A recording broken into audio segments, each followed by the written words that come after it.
الرحمن الرحیم الحمد للہ رب العالمین والصلاة والسلام علی خاتم النبیین وآلہ الطیبین الطاہرین ولعنۃ اللہ علی اعدائہم اجمعین اما بعد فقد قال اللہ الحکیم فی کتابہ الکریم بسم اللہ الرحمن الرحیم وَإِذَا فَرَغْتَ فَانصَبْ وَإِلَىٰ رَبِّكَ فَارْغَب وقال سبحانہ وتعالی یا ایھا الرسول بلغ ما انزل الیک من ربک۔ سیرت ختم مرتبت، جس سلسلے کی آج یہ تقریر نمبر 211، موجودہ سال کی 8ویں تقریر، اور سورہ الم نشرح اور سورہ مائدہ جو حکم دیا گیا ہے اس حوالے سے دوسری تقریر۔ حسن اتفاق یہ ہے کہ آج کی یہ تقریر جو دراصل سلسلہ امامت کے آغاز کے حوالے سے جو واقعہ بیان ہو رہا ہے، یہ وہ واقعہ ہے کہ جہاں سے سلسلہ امامت باقاعدہ طور پہ شروع کیا گیا، گرچہ پیغمبر نے اعلان رسالت کے پہلے دن دعوت ذی العشیرہ سے یہ اشارے تو شروع کر دیے تھے، لیکن چونکہ اس وقت تک مسئلہ خالی نظریاتی تھا اور اب مسئلہ عملی، پیغمبر دنیا سے جانے والے ہیں، اب عملاً ضرورت ہے کہ ایک امام ہو۔ تو جس حوالے سے آج گفتگو ہو رہی، یہ حسن اتفاق ہے کہ یہی دن اس امام معصوم کی ولادت کا دن بھی کہ جو اس مشہور ترین حدیث کا ایک جز، اولنا محمد آخرنا محمد اوسطنا محمد، اول محمد کا تذکرہ 211ویں تقریر میں پہنچا ہے، آخر محمد جن کا تذکرہ ساری زندگی ہم ان کے ظہور میں تعجیل کی دعا کے حوالے سے کرتے ہیں، مگر اس سلسلہ چہاردہ معصومین یہ جو بیچ کے دو محمد ہیں ان میں سے ایک محمد یعنی ہمارے نویں امام محمد تقی علیہ الصلاۃ والسلام امام کی ولادت کا دن ہے، یعنی یہ شب ہے اور کل دن ہے، اور یہ امام بھی وہ امام ہے کہ جس نے مسئلہ امامت کو ایک اور انداز اور ایک اور پہلو سے امت کے سامنے پیش کیا تھا، جہاں پر مامون رشید عباسی شکار کے لیے جاتا ہے اور شکار سے واپس آ کر امام کا ایک امتحان لینا چاہتا ہے، اور امام اس امتحان کے موقع پہ وہ جملہ کہتے ہیں کہ دنیا کے بادشاہ الہی نمائندوں کا امتحان کس طرح لیا کرتے ہیں۔ اگر آج ہماری یہ تقریر ذرا سی بھی گنجائش رکھتی ہوتی وقت کے اعتبار سے تو میں اول تقریر میں بھی اور آخر تقریر میں بھی امام کی ولادت کے حوالے سے دو چار صحیح کچھ جملے ضرور عرض کرتا ہوں، لیکن ایک مسئلہ ایسا ہے اور اس مسئلے کی وجہ سے مجھے سیرت رسول کی بھی ترتیب کو ذرا بدلنا پڑ رہا ہے۔ مسئلہ ایسا ہے کہ میری خواہش یہ کہ پیغمبر کا خطبہ قدیر مکمل طور پہ ایک تقریر میں آ جائے۔ وہ خطبہ خاصا طولانی ہے، اس میں سے کچھ جملے مجھے پھر بھی حذف کرنا پڑ رہے ہیں، لیکن یہ خواہش یہ ہے کہ ایک ہی تقریر میں یہ بات پوری ہو جائے، جس کی وجہ سے نہ تو میں اس موضوع سے ذرا سا بھی ہٹ سکتا ہوں، حتیٰ شب ولادت کا بھی ایک پیغام دینے کے بعد پھر مجھے غالباً آخر تقریر میں بھی بیان کرنے کا وقت نہیں ملے گا، شب ولادت کے حوالے سے بھی بیان نہیں ہو پائے گا، بلکہ خود سیرت رسول کا جو انداز کہ واقعہ تو کم از کم وہاں تک پہنچ جائے جہاں سے خطبہ شروع ہو رہا، وہ بھی شاید آج نہ ہو سکے، ذرا سے واقعات کی ترتیب کو بدلا جا رہا ہے، لیکن جو واقعے کی ترتیب بدلی جا رہی ہے وہ اتنا مشہور واقعہ ہے کہ ترتیب بدلنے کے بعد بات سمجھنے میں آپ کو پریشانی نہیں ہوگی۔ آئیے ذرا سی اس کی وضاحت کر کے میں آج کے براہ راست موضوع پہ آ جاؤں۔ وضاحت یہ کہ سلسلہ کلام پچھلے منگل کو 210ویں تقریر میں یہاں پہ پہنچا تھا کہ 14 ذی الحجہ کو اللہ کا رسول مینا کے واجبات سے فارغ ہو کر مکہ آیا، 13 کو مکے کے اعمال سے فارغ ہو کر 14 کو مکے سے باہر چلے۔ اس دوران کم سے کم 3 مرتبہ جبرائیل یا ایھا الرسول بلغ ما انزل الیک کی آدھی آیت لا چکے ہیں. فقط وہ والا ٹکڑا باقی ہے کہ واللہ یعصمک من الناس، اللہ تجھے دشمنوں سے محفوظ رکھے گا. مقصد ذات رسالت کی حفاظت نہیں، مقصد رسالت کی حفاظت. مسلمانوں پہلے ہی دن 2 طبقے نہ بن جائیں. یہ اعلان اب تک نہیں آیا. 4 دن اللہ کا رسول سفر طے کر رہا. 14 کو مکے سے نکلے، 18 سے مکے اور مدینے کے تقریباً درمیان پہنچے. اب پیغمبر کا وہاں پہنچنا، جگہ کی جغرافیائی تفصیل، دن کا وقت، جو آگے نکل گئے ان کو پیچھے بلانا، جو پیچھے رہ گئے ان کا انتظار کرنا، یہ ساری چیزیں ذرا تفصیل سے آتی، پھر پیغمبر کا خطبہ شروع ہوتا. مگر یہ ساری تفصیلات کو میں آج چھوڑے دے رہا ہوں.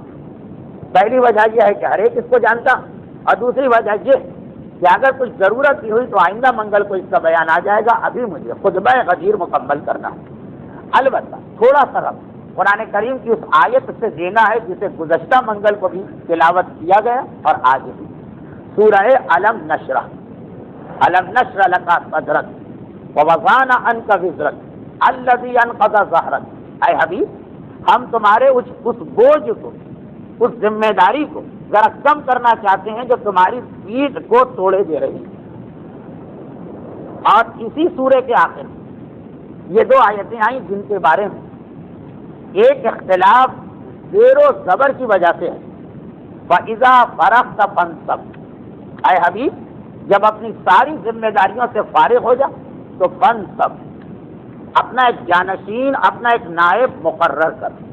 منصب، نصب، فنصب، یہ سب ایک ہی مادے سے نکلنے والے الفاظ. منصب، فَإِذَا فَرَغْتَ، جب تو اپنی ساری ذمہ داریوں سے فارغ ہو جا. فنصب، تو اپنے ایک نائب کو، جانشین کو مقرر کر. وَإِلَىٰ رَبِّكَ فَارْغَب، اور پھر اپنے پروردگار کی بارگاہ میں رغبت ظاہر کر، یعنی اپنے پروردگار کی بارگاہ میں آ جا. قرآن کریم کی یہ آیت، جس آیت کے حوالے سے تقریباً تفسیر معصومین میں اتفاق ہے کہ یہ آیت مکے سے غدیر کے سفر کے درمیان نازل ہو رہی ہے. واقعہ غدیر کے حوالے سے جو 2-3 آیتیں بہت مشہور ہیں، ان میں سے ایک بلغ، ایک الیوم اکملت لکم دینکم، ایک سأل سائل بعذاب واقع. یہ 3 بہت مشہور آیتیں ہیں. مگر تفسیر معصومین میں موجود کہ یہ 4تھی آیت بھی واقعہ غدیر ہی کے بارے میں، اور ترتیب کے اعتبار سے سب سے پہلی آیت یہ ہے کہ جب تو اپنی ذمہ داریوں سے فارغ ہو تو اپنے جانشین کو مقرر کر. مگر تفسیر معصوم عام تفاسیر نہ صرف یہ کہ اس نظریے کو نہیں مانا گیا، بلکہ 2 دلیلوں کے ساتھ اسے رد کیا گیا. پہلی دلیل یہ کہ سورہ مکی ہے، جبکہ واقعہ غدیر خود قرآن کی اصطلاح میں مدنی واقعہ. اچھا، یہ ایک لفظ، ایک ایسی وضاحت ہے، ایک ایسا اعتراض ہے کہ سورہ مکی ہے، واقعہ مدنی. یہ ایک ایسا اعتراض ہے کہ جس کا جواب میں ویسے بھی آج نہیں دیتا، کیونکہ آج مجھے خطبہ پڑھنا، خالی پڑھنا نہیں ہے، حتی الامکان کوشش کر کے مکمل کرنا. مگر کیوں آگے چل کر واقعہ غدیر کے حوالے سے ایک اور آیت پر بھی بالکل یہی اعتراض ہوتا ہے، جبکہ اس کے بارے میں تو ہمارا بچہ بھی جانتا ہے کہ وہ غدیر میں نازل ہو. سأل سائل بعذاب واقع، پتھر نازل کرنے کی ایک آدمی نے درخواست کی تھی، یا خواہش کی تھی، یا چیلنج کیا تھا. وہ بھی سورہ آپ دیکھ لیجیے قرآن میں مکی، واقعہ مدنی. تو جب وہاں پہ اس کا جواب دوں گا مختصر، تو اس کا جواب بھی وہاں پہ آ جائے گا. دوسرا اعتراض یہ اعتراض جو ہے کافی صحیح اعتراض لگ رہا کہ عربی اگر جانشین بنانے کے لیے لفظ استعمال ہوتا تو وہاں زیر آتا ہے فنصب. فنصب کے معنی جانشین بنانا نہیں، زبر. فنصب کے معنی ہے کوشش کرنا، زحمت اٹھانا، تعب اور پریشانیاں برداشت کرنا. تو کہا کہ یہ اب یہاں پر بھی وہی جواب جو سورہ مائدہ کی وضو کی آیت کے بارے میں. سورہ مائدہ میں وضو کی آیت ایک ایسی آیت کہ جہاں زیر کو زبر کر کے معنی ذرا بدلے گئے، اور یہ پھر بحث ہوئی ہے کہ زیر زبر کس دور میں لگائے گئے. اب میں تفصیل میں نہیں جا رہا ہوں، فقط اس لیے اشارے کر رہا ہوں کہ جن کو پورے اعتراضات نہیں معلوم، ٹھیک ہے، وہ کیوں بلا وجہ کنفیوز ہو، ان کے سامنے بہت زیادہ وضاحت نہ کریں.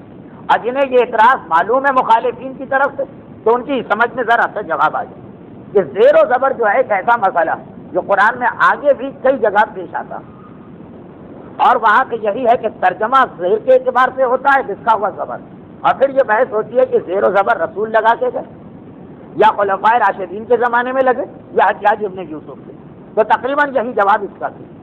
اور جب ہم یہ کہیں کہ یہ زیر ہے فی الحال قرآن میں زبر لگا تو تیسرا ایک اعتراض آ جاتا۔ پہلا اعتراض تو یہ ہے کہ آیت مکی ہے واقعہ مدنی، دوسرا اعتراض یہ آ جاتا ہے کہ اس وقت جو زیر و زبر لگے زبر ہے، زبر کا مطلب جانشین بنانا نہیں، زیر کا مطلب ہے جانشین بنانا یعنی فن سے، تو ہم نے اس کا جواب دے دیا کہ زیر و زبر تو بہت بات کا مسئلہ ہے۔ تو تیسرا جواب آ جاتا ہے اعتراض کہ اگر یہ زیر مان لے تو قرآن کی 2 آیتوں کا قافیہ بگڑ رہا، فَإِذَا فَرَغْتَ فَانصَبْ اس وقت جو لکھا، وَإِلَىٰ رَبِّكَ فَارْغَب یہ قافیہ ایک جیسا ہے، فَانصَبْ و فَارْغَب، لیکن اگر اس کو زیر مان تو اب قافیہ بگڑ رہا ہے، اس لیے کہ پہلی آیت ہوگی فَانصِب دوسری آیت ہوگی فَارْغَب، صب اور غب یہ جو ہے قافیہ نہیں۔ تو اس کا جواب یہ ہے کہ قرآن کوئی شاعری کی کتاب تو ہے نہیں اور کوئی کسی مشہور مصنف یا شاعر کا دیوان تو ہے نہیں کہ اس کے اندر قافیوں کا خیال رکھنا ضروری ہے۔ دیوان غالب میں اگر کہیں پہ قافیہ بگڑ رہا ہے تو ہم کہیں گے شعر باطل، غالب نے نہیں کہا ہوگا اس لیے کہ کوئی معمولی تک بند شاعر بھی قافیے کی غلطی نہیں کرتا، معنی کی غلطی کر جاتا ہے، مطلب کی غلطی کر جاتا ہے، قافیے کی غلطی نہیں کرتا۔ لیکن قرآن تو شاعری کی کتاب پر چھوڑی ہے کہ ہم اس کے بڑے بڑے مسائل اس لیے ماننے سے انکار کرتے ہیں کہ قافیہ بگڑ رہا۔ یہ تو ہو گیا ایک اعتراض کا نقدی جواب، اور اس کے بعد پھر یہ کہ قرآن میں کتنی ہی ایسی جگہ آئی ہیں کہ جہاں قرآن نے قافیے کا خیال نہیں رکھا۔ بسم اللہ الرحمن الرحیم، یا ایھا المدثر قم فانذر وربک فکبر، سارے زیر چل رہے ہیں، فانذر وربک فکبر وثیابک فطہر والرجز فاہجر، 4 لفظ آئیں ایک ساتھ ایک ہی لائن، فانذر کبر طہر فاہجر، 3 جگہ زیر آئے ہیں، چوتھی جگہ قرآن نے قافیہ بدل کے پیش کر دیا۔ تو یہ پہلا اور آخری موقع کو چھوڑی کہ جہاں قافیے کی وجہ سے اب مسئلہ غدیر خم اور مسئلہ امامت کا انکار کر دیں۔ قرآن میں اس کی کتنی ہی مثالیں ایسی 4 5 6 لفظ آ رہے ہیں، 5 میں قافیہ، 6 میں قافیہ بدل گیا۔ خیر یہ بہت مختصر میں نے کر دیا، ورنہ پورے آدھے گھنٹے ایک گھنٹے کا جواب ہوتا۔ تو خلاصہ یہ ہے کہ یہ 3 اعتراضات جو بہت ہی اختصار کے ساتھ آئے، ان کو اب ایک طرف رکھتے ہوئے روایات معصومی اور تفاسیر اہل بیت کو سامنے رکھ کے ترجمہ سنیں۔ کیا حدیث جیسے ہی تم اپنی تمام نبوت اور رسالت کی ذمہ داریوں سے فارغ ہو جائیں، اس کو انجام دے دو، تو فانصب فاذا فرغت جیسے ہی فارغ ہو جاؤ فانصب، اگرچہ فانصب ہی ہم پڑھیں گے، امام نے کہا جس حالت میں قرآن ہے اسی حالت میں اس کا پڑھنا ضروری ہے۔ حتیٰ یہ کہ قاعدہ یسرنا القرآن جو بچوں کو پڑھایا جاتا ہے اس کو اٹھا کے دیکھیں، تمام مسلمانوں کا اتفاق، وہاں 16 یا 17 الفاظ آپ کو پڑھائی جائیں کہ یہ بچے کو یاد کراؤ۔ کیا کہہ کے یاد کراؤ؟ کہ قرآن میں غلطی سے یہ لفظ لکھ دیا گیا، لیکن چونکہ ایک دفعہ لکھ دیا گیا ہے، اب اگر کہ ہم کو پتا کہ یہ الف غلط، یہ نہیں ہونا چاہیے، مگر چونکہ لکھ دیا گیا ہے ایز اٹ از قرآن رہے، اس لیے آج بھی قرآن میں ہے، البتہ پڑھنا نہیں کیونکہ یہ غلطی سے لکھا گیا۔ یہ تو کوئی مسئلہ کسی فرقے کا نہیں، پورا عالم اسلام قاعدہ یسرنا القرآن پہ متفق کہ وہ پوری ایک فہرست ایک ہی جگہ پہ چارٹ بنا ہوا کہ کہاں کہاں کتابت کی غلطی کی وجہ سے کچھ الفاظ قرآن میں ایسے آ گئے جو اپنے بچے کو اس لیے یاد کراؤ کہ کہیں ایسا نہ ہو کہ بے خیالی میں وہ جیسا لکھا ہے ویسا پڑھ دو، اس کو زبانی رٹاؤ کہ نہیں 16 یا 18 جگہ پہ یہ لفظ غلط لکھا ہے، اس کو نہیں پڑھنا۔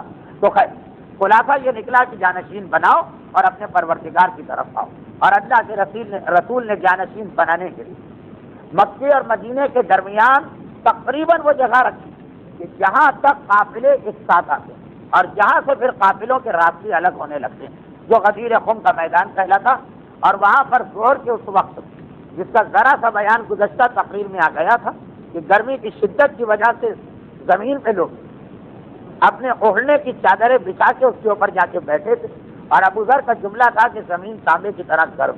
تب اللہ کے رسول نے وہ خطبہ ارشاد فرمایا کہ جس خطبے کی اکثر تفصیلات ان کو بھی یاد نہیں کہ جن کا یہ دعویٰ اور جن کا یہ عقیدہ اور جن کا یہ ایمان اور جن کے دین کا دار و مدار اس بات پر ہے کہ ہم غدیری ہیں، مگر اس کے باوجود اتنا وقت عام زندگی میں بھی نہیں نکل پاتا، اور خاص جب سلسلہ کلام بھی بنے خطبہ تب بھی نہیں نکل پاتا۔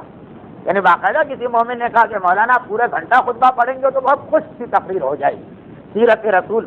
میں نے زیادہ تر اس بات کا خیال کیا کہ ایسا نہ ہونے پائے، لیکن اس لیے بھی یہ خطبہ پڑھنا ضروری تاکہ آپ کو اندازہ ہو کہ رسول نے کس طرح سے اپنا جانشین بنایا، اور اس لیے بھی یہ خطبہ پڑھنا ضروری کہ اس خطبے کے حوالے سے کبھی ہمیں یہ کہہ کر بہتایا جاتا کہ غدیر کا خطبہ بتا رہا ہے کہ اسلام میں کل ولایت ہے، اس کے بعد نہ نماز ہے، نہ روزہ ہے، نہ حج ہے، نہ حلال ہے، نہ حرام، وہ ضرورت ہم لوگوں کو نہیں۔ خطبہ غدیر خم ایسے بے تکے اعتراض کرنے والے کا بہترین جواب، شرط یہ ہے کہ کسی نے اس کو پڑھا اور سنا۔ ہمارے علماء اعلام علامہ شبلی نعمانی کے ایک جملے پر اعتراض کرتے ہوئے جو حقیقت بیان کرتے ہیں وہ خود ہماری قوم کی نگاہوں سے بنا اور ذہنوں سے اوجھل ہو گئی۔ شبلی نعمانی پر ہمارا ایک بڑا اعتراض یہ ہے کہ سیرت النبی، اللہ کے رسول کی سیرت پر ایسی کتاب لکھی کہ اسلام کی تاریخ میں یا اردو کی تاریخ میں ایسی کتابیں بہت کم، ہر چیز تفصیل و وضاحت کے ساتھ۔ غدیر کے واقعے پہ آج تو انکار تو ممکن نہیں ہے، آدھے صفحے میں واقعہ مکمل کر دیا، اور اس کے بعد یہ لکھا کہ پیغمبر نے اس میدان میں خطبہ دیا اور اس میں علی کی محبت اور علی کے لیے دعا ارشاد فرمائی اور آگے بڑھ گئی۔ تو پہلی پکڑ اس جملے میں یہی کہ اے شبلی نعمانی، آپ لکھتے ہیں کہ خطبہ دیا۔ خطبہ کبھی دو جملوں کا نام نہیں ہوتا، یعنی یہ ہمارے علماء اعلام کے 100 سال سے اعتراض ہے کہ ایک طرف آپ لکھتے ہیں خطبہ دیا، یا تو جمع لکھی خطبہ دیا اور خطبے میں علی کی محبت اور علی کے حق میں دعا کی اور آگے چلے گی۔ تو اب یہ اعتراض تھا کہ یہ خطبہ تو نہیں کہلاتا، چنانچہ نہج البلاغت تک کو دیکھیے، پہلے حصے میں مولا کے خطبات ہے، تیسرے حصے میں کلمات القصار، وہ بھی علی کا کلام ہے، لیکن چونکہ دو دو تین تین چار جملے، چار جملے کو کوئی عرب خطبہ نہیں کہے، چنانچہ اس کے لیے الگ ایک حصہ بنانا پڑا۔ آگے صفحے کے بھی اس کے اندر مولا کے مختصر سے ارشادات، آدھا صفحہ کا، لیکن آدھا صفحہ خطبہ کو تھوڑی ہوتا ہے۔ تو یہ اعتراض۔ دوسری جانب ہر مومن کے ذہن میں یہ سوائے پڑھے لکھے لوگوں کہ پیغمبر نے غدیر میں یہی دو اعلان کیے، ولایت کا اعلان کر دیا، من کنت مولا فہذا علی مولا، اللہم والا من والا ہو واج من آدھا۔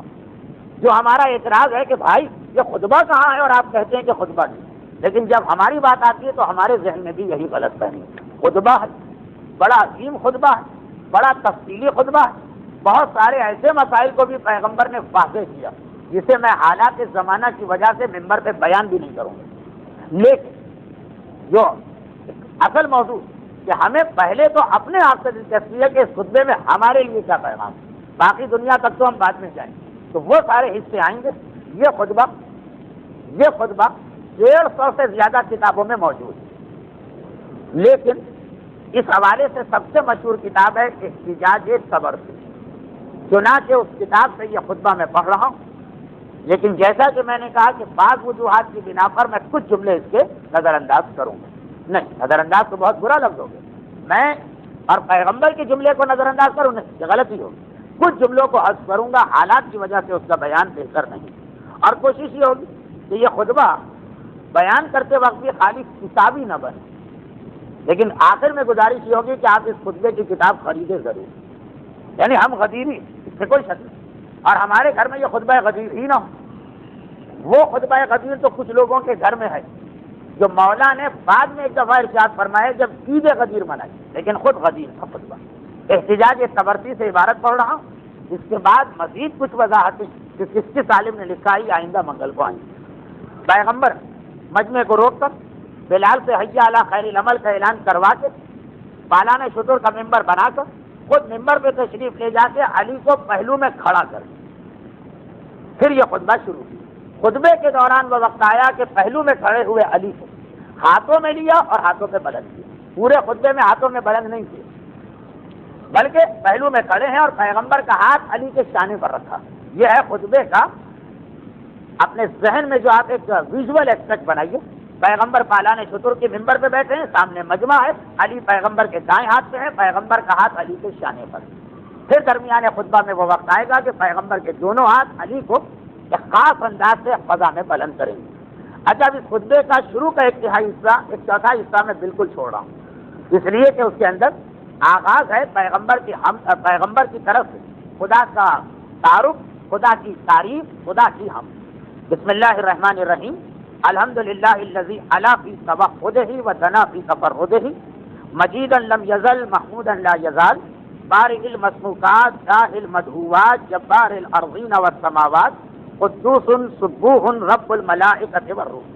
اور اس کے بعد پھر خدا کی مختلف صفتیں جو ہر خطبے کے شروع میں حمد کا حصہ ہوتا ہے. اس کے بعد پھر پیغمبر خدا کی حمد کرنے کے بعد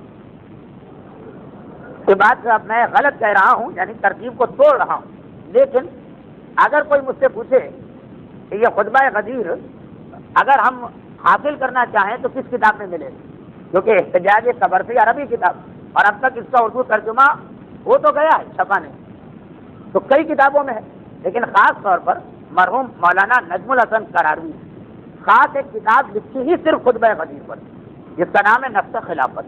اس کے اندر خطبہ غدیر کے حصے کر دی، یعنی سمجھنا آسان. باقی کتابوں میں جیسے شیخ محسن امین عاملی کی کتاب الغدیر، اس میں بھی یہ خطبہ ہے اردو ترجمے میں، لیکن پورا خطبہ اکٹھا ایک ساتھ. اس میں چونکہ حصے ہو گئے ہیں تو خطبے کو سمجھنا بہت آسان ہے. پہلا حصہ خطبے کا مکمل ہوا خدا کی حمد و ثنا پر، اس میں خدا کا تعارف. اس کے بعد اللہ کا رسول وہ ارشاد فرماتا ہے اور میں اس کو بہت تیزی سے جلدی پڑھ رہا ہوں. فرماتے ہیں کہ اقر له علی نفسی بالعبودیہ، اب میں اقرار کرتا ہوں اپنے آپ پر عبودیت کا کہ میں اللہ کا بندہ ہوں. واشهد له بالربوبیہ، اور یہ گواہی دیتا ہوں خدا کے حق میں کہ وہ میرے اوپر ربوبیت رکھتا ہے، وہ رب ہے میں عبد. میں اقرار کرتا ہوں عبودیت کا اور گواہی دیتا ہوں ربوبیت کی. وَأُوَتِّ مَا أَوْحَىٰ إِلَيَّ، یہ وہ ٹکڑا ہے خطبے کا جس کی وجہ سے پچھلے منگل کو مجھے آیہ بلغ کی پوری تشریح کرنا پڑی، نہیں اس کی تاریخ بتانا پڑی تھی کہ کس کس جگہ آیہ بلغ نازل ہوتی رہی، اور پیغمبر اس کے باوجود وہ حکم امت تک نہیں پہنچا رہے یا نہیں پہنچا پا رہے. وہ یہ ٹکڑا بالکل جہاں پہ خدا کی حمد مکمل ہوئی، اس کے بعد ربوبیت اور عبودیت کا مسئلہ، میں اب دوں وہ رب. وَأُوَتِّ مَا أَوْحَىٰ إِلَيَّ، اب میں ادا کر رہا ہوں جو وحی میری طرف آئی. یہ پیغمبر نے پورا قرآن اس طرح پہنچایا، یہ ٹکڑا کبھی نہیں کہا جو اب کہہ رہے. حذرا من اللہ افعل، یہ ڈرتے ہوئے کہ کہیں ایسا نہ ہو کہ اگر میں یہ کام نہ کروں.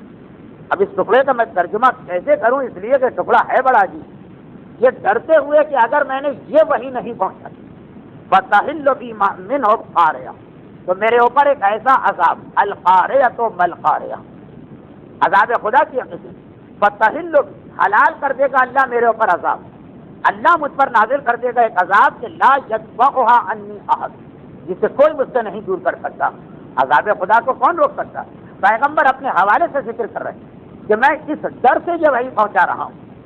اب لفظ ڈر بھی شاید مناسب نہیں ہے، اس خوف سے حذراً بچتے ہوئے کہ کہیں ایسا نہ ہو کہ اگر اس کو انجام نہ دیا تو عذاب خدا مجھ پر آ جائے گی. کیوں؟ اچھا یہ ڈر کیوں پیدا ہوا؟ لأنہ قد اعلمن، اس لیے کہ اللہ نے خود مجھے یہ اطلاع دی. کیا اطلاع دی ہے کہ ان لم ابلغ ما انزل الی فما بلغت من رسالت، کہ اگر میں نے یہ وحی نازل نہیں کی تو گویا رسالت کا کوئی کام نہیں. فقط ضمن لی تبارک و تعالی الاسم، اور اللہ نے ضمانت لی ہے، ضمن لی، اللہ نے مجھے یہ یقین دہانی کرائی، میرے لیے یہ گارنٹی دی، مجھے یہ ضمانت دی. کیا ضمانت دی ہے؟ تبارک و تعالی الاسم واللہ، یہ اپنے موقع من النام، اسم یعنی تحفظ، کہ میں ڈر رہا ہوں کہ اگر یہ حکم نہیں پہنچایا تو رسالت میں کچھ نہیں پہنچایا اور اللہ کا عذاب نہ آ جائے. اور اللہ نے بھی مجھے یہ یقین دہانی کرائی، یہ ضمانت لی ہے کہ مجھے بچائے گا. وَهُوَ اللَّهُ الْكَافِي الْكَرِيمُ، اور اللہ ہی کافی اور کریم.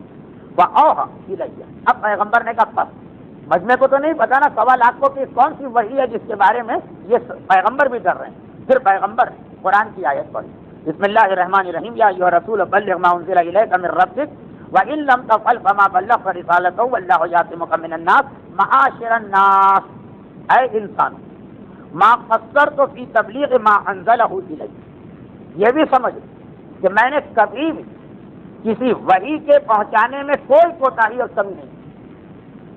جب اللہ کے رسول نے شروع میں اعلان کر دیا کہ یہ والی وحی ذرا میں نے روک لی، تو اب ایک سوال یہ پیدا ہوتا ہے کہ کہیں ایسا نہ ہو کہ اور بھی کوئی بہت ساری وحیاں ہوں.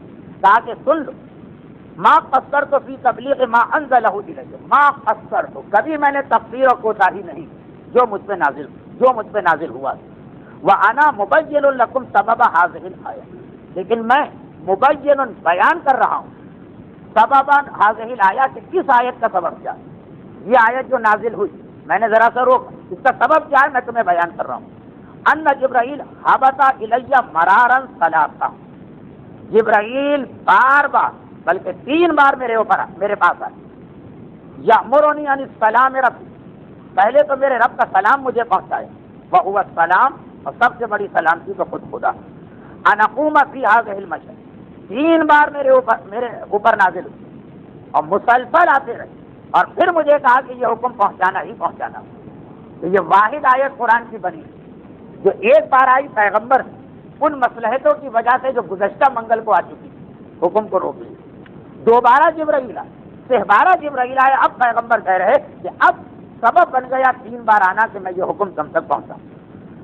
انا اقوم فی هذا المشهد، اور آج میں اس جگہ پہ کھڑا ہوں، واعلم، اور میں اب آگاہ اور خبردار کر رہا ہوں، کل ابیض و اسود، ہر سیاہ اور سفید، کالے اور گورے، کہ ان علی ابن ابی طالب اخی و وصیی و خلیفتی والامام من بعدی. بہت سارے لفظوں کے ترجمے کی ضرورت نہیں. الذی محلہ منی محل ہارون من موسیٰ الا انہ لا نبی بعد، یہ علی کا رتبہ ہے اور وہ میرے لیے وہی حیثیت رکھتے ہیں جو ہارون موسیٰ کے. وہو ولیکم بعد اللہ و رسول، اور یہ بھی یاد رکھو کہ وہ اللہ اور رسول کے بعد تمہارے ولی. لیکن پیغمبر فوراً واضح کر رہے ہیں کہ میں اپنی طرف سے نہیں کہہ رہا. وقد انزل اللہ تبارک و تعالی علی بذلک آیۃ من کتابہ، اور خدا نے اس کے بارے میں کہ علی ولی قرآن میں آیت نازل کی. پھر وہی آیت تلاوت کی جو سورہ مائدہ کی میں انما ولیکم اللہ ورسولہ والذین آمنوا الذین یقیمون الصلاۃ ویؤتون الزکاۃ وهم راکعون. آیت پڑھی اور کہا وعلی ابن ابی طالب اقام الصلاۃ. یاد رکھو کہ علی ابن ابی طالب وہ ہیں جس نے نماز کو قائم کیا، وآت الزکاۃ، اور زکوٰۃ کو ادا کیا، وہو راکع، در این حالت کہ وہ رکوع کے عالم میں. یرید اللہ عز وجل فی کل حال، اور علی ہر حالت میں فقط اور فقط اللہ ہی کا ارادہ کرتے. وسأل، دیکھیے یہ بڑے عجیب عجیب جملے. وسأل تو جبرائیل ان یستعفی بی ان تبلیغ ذالک الیہ. یستعفی اس سے ملتا جلتا اردو میں ایک لفظ ہے بھی، اور آج کل تو اخبارات میں بہت چٹپٹے انداز میں چھپ بھی رہا. یستعفی، استعفا، مستعفی ہونا. فلاں صاحب مستعفی ہو گئے، فلاں صاحب نے استعفا دینے سے انکار کر دیا. وہ لفظ استعفا پیغمبر نے خطبہ غدیر میں عجیب انداز سے استعمال کیا. فرماتے ہیں وسأل تو جبرائیل، میں نے جبرائیل سے ایک سوال کی یا ایک خواہش کی، ان یستعفی بی ان تبلیغ ذالک الیہ، کہ اس حکم کی تبلیغ کے لیے مجھے معاف کر دیا جائے، مجھے مستعفی سمجھا جائے یعنی معاف کیا جائے. ہر حکم میں پہنچا رہا ہوں، لیکن اس حکم کے لیے میں نے جبرائیل سے سوال کیا. جبرائیل تو واسطے کا نام ہے، یعنی خدا سے سوال کیا کہ یہ حکم کی تبلیغ معاف کر دی جائے. اچھا کچھ کیوں؟ وجہ اللہ کا رسول، دیکھیے بہت بڑا مسئلہ ہوتا جو کہ ہم لوگ اس چیز کو اپنے تجربے سے بھی جانتے ہیں. آپ تو خیر خالی سنی سنائی بات کہ وہ مسئلہ عوام کو بتانا بہت مشکل ہے جس میں مسئلہ بتانے والے کا بھی بظاہر کسی طرح سے کوئی فائدہ آ رہا ہو. مثلا اگر میں کسی مرکے کا وکیل ہوں اور پھر بار بار کہوں کہ سہم امام وکیل کو دو، وکیل کو دو، تو چاہے مقصد صرف ایک عام مسئلہ بتانا ہو، لیکن بڑا مشکل ہو جاتا ہے آدمی کے لیے اس بات کو بار بار واضح کرنا کہ لوگ یہ نہ سمجھیں کہ مسئلہ خمس اور سہم امام نہیں ہے، مسئلہ انصاف کی اپنی وکالت. کئی جگہ پہ اس مسئلے کا ہوتا ہے. اسی لیے جب تک حج کے قافلے لے کے جانے کا رواج، میرے درس اور تقاریر میں حج کا بیان بہت کم رکھتا ہوں، لیکن جب یہ ارادہ ہو گیا کسی وجہ سے کہ اب کوئی قافلہ نہیں بنانا، تب سے ہی حج کے مسائل، حج کے حالات، زیارتوں کا بیان پڑا کہ واقعا چاہے آدمی کی نیت کتنی ہی اچھی کیوں نہ ہو، مورد الزام، مورد تہمت بن سکتا. یہ مسئلہ ہم جیسے بچے بچوں کو پتا، تو پیغمبر بھی یہی مسئلے کا اشارہ کر رہے ہیں. فرماتے میں نے کئی بار یستعفی، اس تبلیغ سے آگے لفظ بھی ہے یستعفی ان تبلیغ ذالک، اس چیز کی تبلیغ سے، اسلام کی تبلیغ سے نہیں، اس مسئلے کی تبلیغ سے. اپنے بھائی کا مسئلہ، اپنے داماد کا مسئلہ، بعض افراد اقربا پروری کا مظاہرہ کرتے ہیں، وہ غلط ہے. اور بعض افراد اصول کا اتنا خیال کرتے ہیں کہ ان کے اصول کی وجہ سے ان کے سگے رشتہ داروں کو غلط نقصان اٹھانا پڑتا. وہ اہل بھی ہے سگا رشتہ دار، پھر بھی ہم اس لیے اس کو منصب نہیں دیتے کہ لوگ کہیں گے اپنے بیٹے اور داماد اور گھر والوں کو بھر رہے. پیغمبر فرماتے ہیں ایھا الناس لعلمی بقلۃ المستقیم، میں کیوں اس حکم کی تبلیغ سے اللہ سے معافی مانگ رہا تھا. معافی ان معنوں میں کہ اس سے مجھے معاف کر دیا جائے، اس لیے کہ علم مجھے معلوم ہے بقلۃ المتقین، متقین کتنے کم، وکثرۃ المنافقین وادغال العاصمین، عاصم یعنی گناہگار کتنے زیادہ، وقتل المستہزئین، مستہزئین مذاق اڑانے والے، مذاق اڑانے والے کتنے گھلے ملے ہیں تمہارے درمیان بالاسلام، اور یہ وہ لوگ ہیں جو اسلام تک کا مذاق اڑاتے ہیں، بأنہم یقولون، اب کچھ جملے ایسے ہیں جو اسی منافقین کی وضاحت رسول کر رہے ہیں، میں اس کو ترک کیے دیتا ہوں۔ یہاں تک عجیب جملہ ہے پیغمبر کا کہ بأنہم یقولون، ان لوگوں کی کثرت جو بألسنتہم، جو اپنی زبان سے وہ کہتے ہیں، ما لیس فی قلوبہم، جو ان کے دلوں میں نہیں، وَيَحْسَبُونَهُ هَيِّنًا، اور یہ لوگ مجھے تو نعوذ باللہ کوئی اہمیت ہی نہیں دیتے۔ یہ جملہ ترجمہ بالکل لفظی ترجمہ، وَيَحْسَبُونَهُ، اور یہ لوگ مجھے یا اسلام کو حنیہ بہت ہی حیّنا، بہت ہی توہینہ میں، اسے کوئی حیثیت ہی نہیں۔ وَحَتَّى سَمُّونِي أُذُنَهُ، یہاں تک کہ مجھے کہتے ہیں کہ یہ رسول نہیں، کان۔ عربی میں ایک محاورہ ہے، ہر زبان کے اپنے محاورے، جو قرآن کے اندر ایک آیت بھی آئی کہ یہ لوگ کہتے ہیں رسول کان، یہ کس کو کہتے ہیں؟ یہ اس آدمی کو کہا جاتا ہے جو بہت کانوں کا کچا، ہر ایک کی بات سن لیتا اور یقین کر لیتا۔ میرے بارے میں کہا جاتا ہے یہ رسول، ارے یہ تو کانوں کے حد سے زیادہ کچے ہیں، انہیں تو نعوذ باللہ پہچانا بہت آسان، دو چار الٹی سیدھی باتیں کرو تمہارے مطلب کی بات کرنے لگیں گے۔ پیغمبر کہہ رہے کہ کیونکہ مجھے پتا کہ یہ وہ لوگ، اور قرآن کی آیت پڑھی وَمِنْهُمُ الَّذِينَ يُؤْذُونَ النَّبِيَّ، اور ایسے بھی مسلمان ہیں جو نبی کو اذیت پہنچاتے ہیں، وَيَقُولُونَ هُوَ أُذُنٌ، اور رسول کو کہتے ہیں کہ یہ کان، یہ قرآن کی آیت۔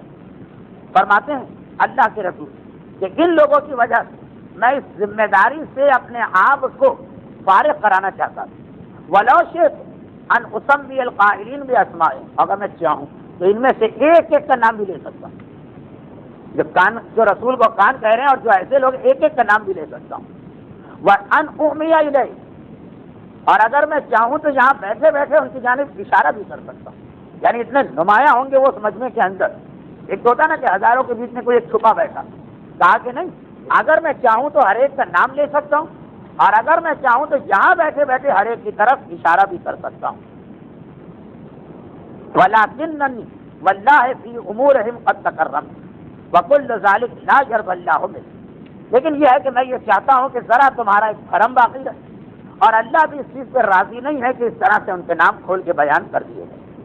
اس کے بعد پیغمبر یہ بتانے کے بعد کہ میں کس وجہ سے اس حکم کو پہنچانے سے گریز کر رہا تھا، پھر یہی آیت کی تلاوت کی کہ یا ایھا الرسول بلغ، میں بہت تیز چل رہا ہوں، 39 فقرے اس خطبے کے میں پڑھ چکا ہوں۔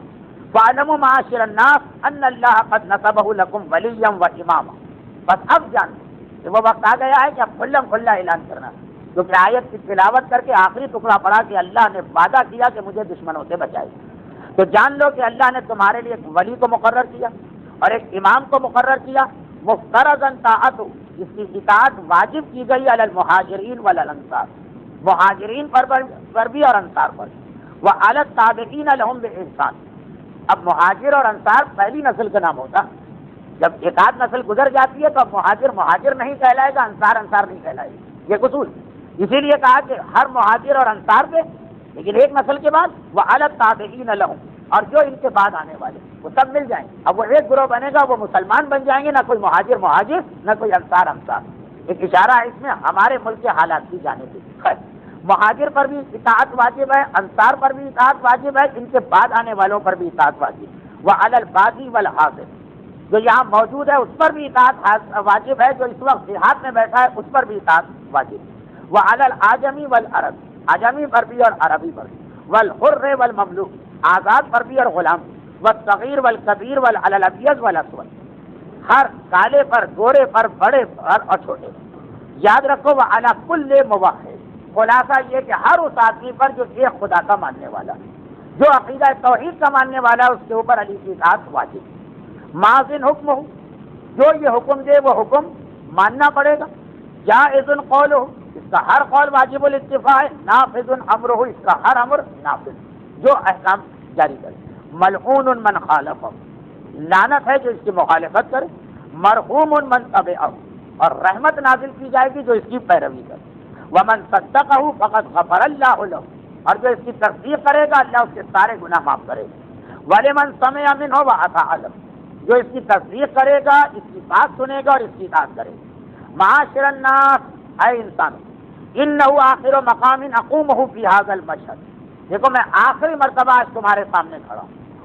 یہ خود ایک اشارہ تھا، چاہے اس وقت لوگ نہ سمجھیں، یہ خود ایک اشارہ تھا کہ پیغمبر کا یہ آخری عوامی خطبہ۔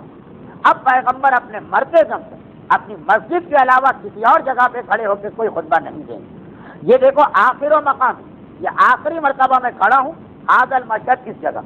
فاسمعوا، میری بات سنو، واطیعوا، میری اطاعت کرو، وانقادوا لامر ربکم، نہیں، فاسمعوا واطیعوا وانقادوا لامر ربکم، اپنے خدا کے حکم کو سنو، اطاعت کرو اور اس کے سامنے اپنی گردن جھکا دو۔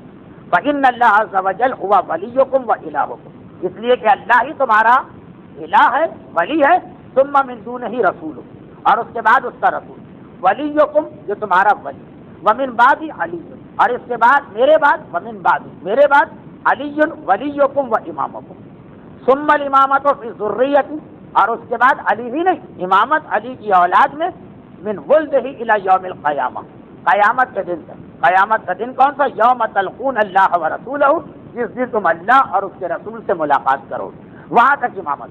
اب دیکھیں اگلا ایک فقرہ، لا حلال الا ما احلہ اللہ، حلال صرف وہ ہے جسے اللہ حلال کرے، ولا حرام الا ما حرمہ اللہ، اور حرام بھی صرف وہ ہے جسے اللہ حرام کرے۔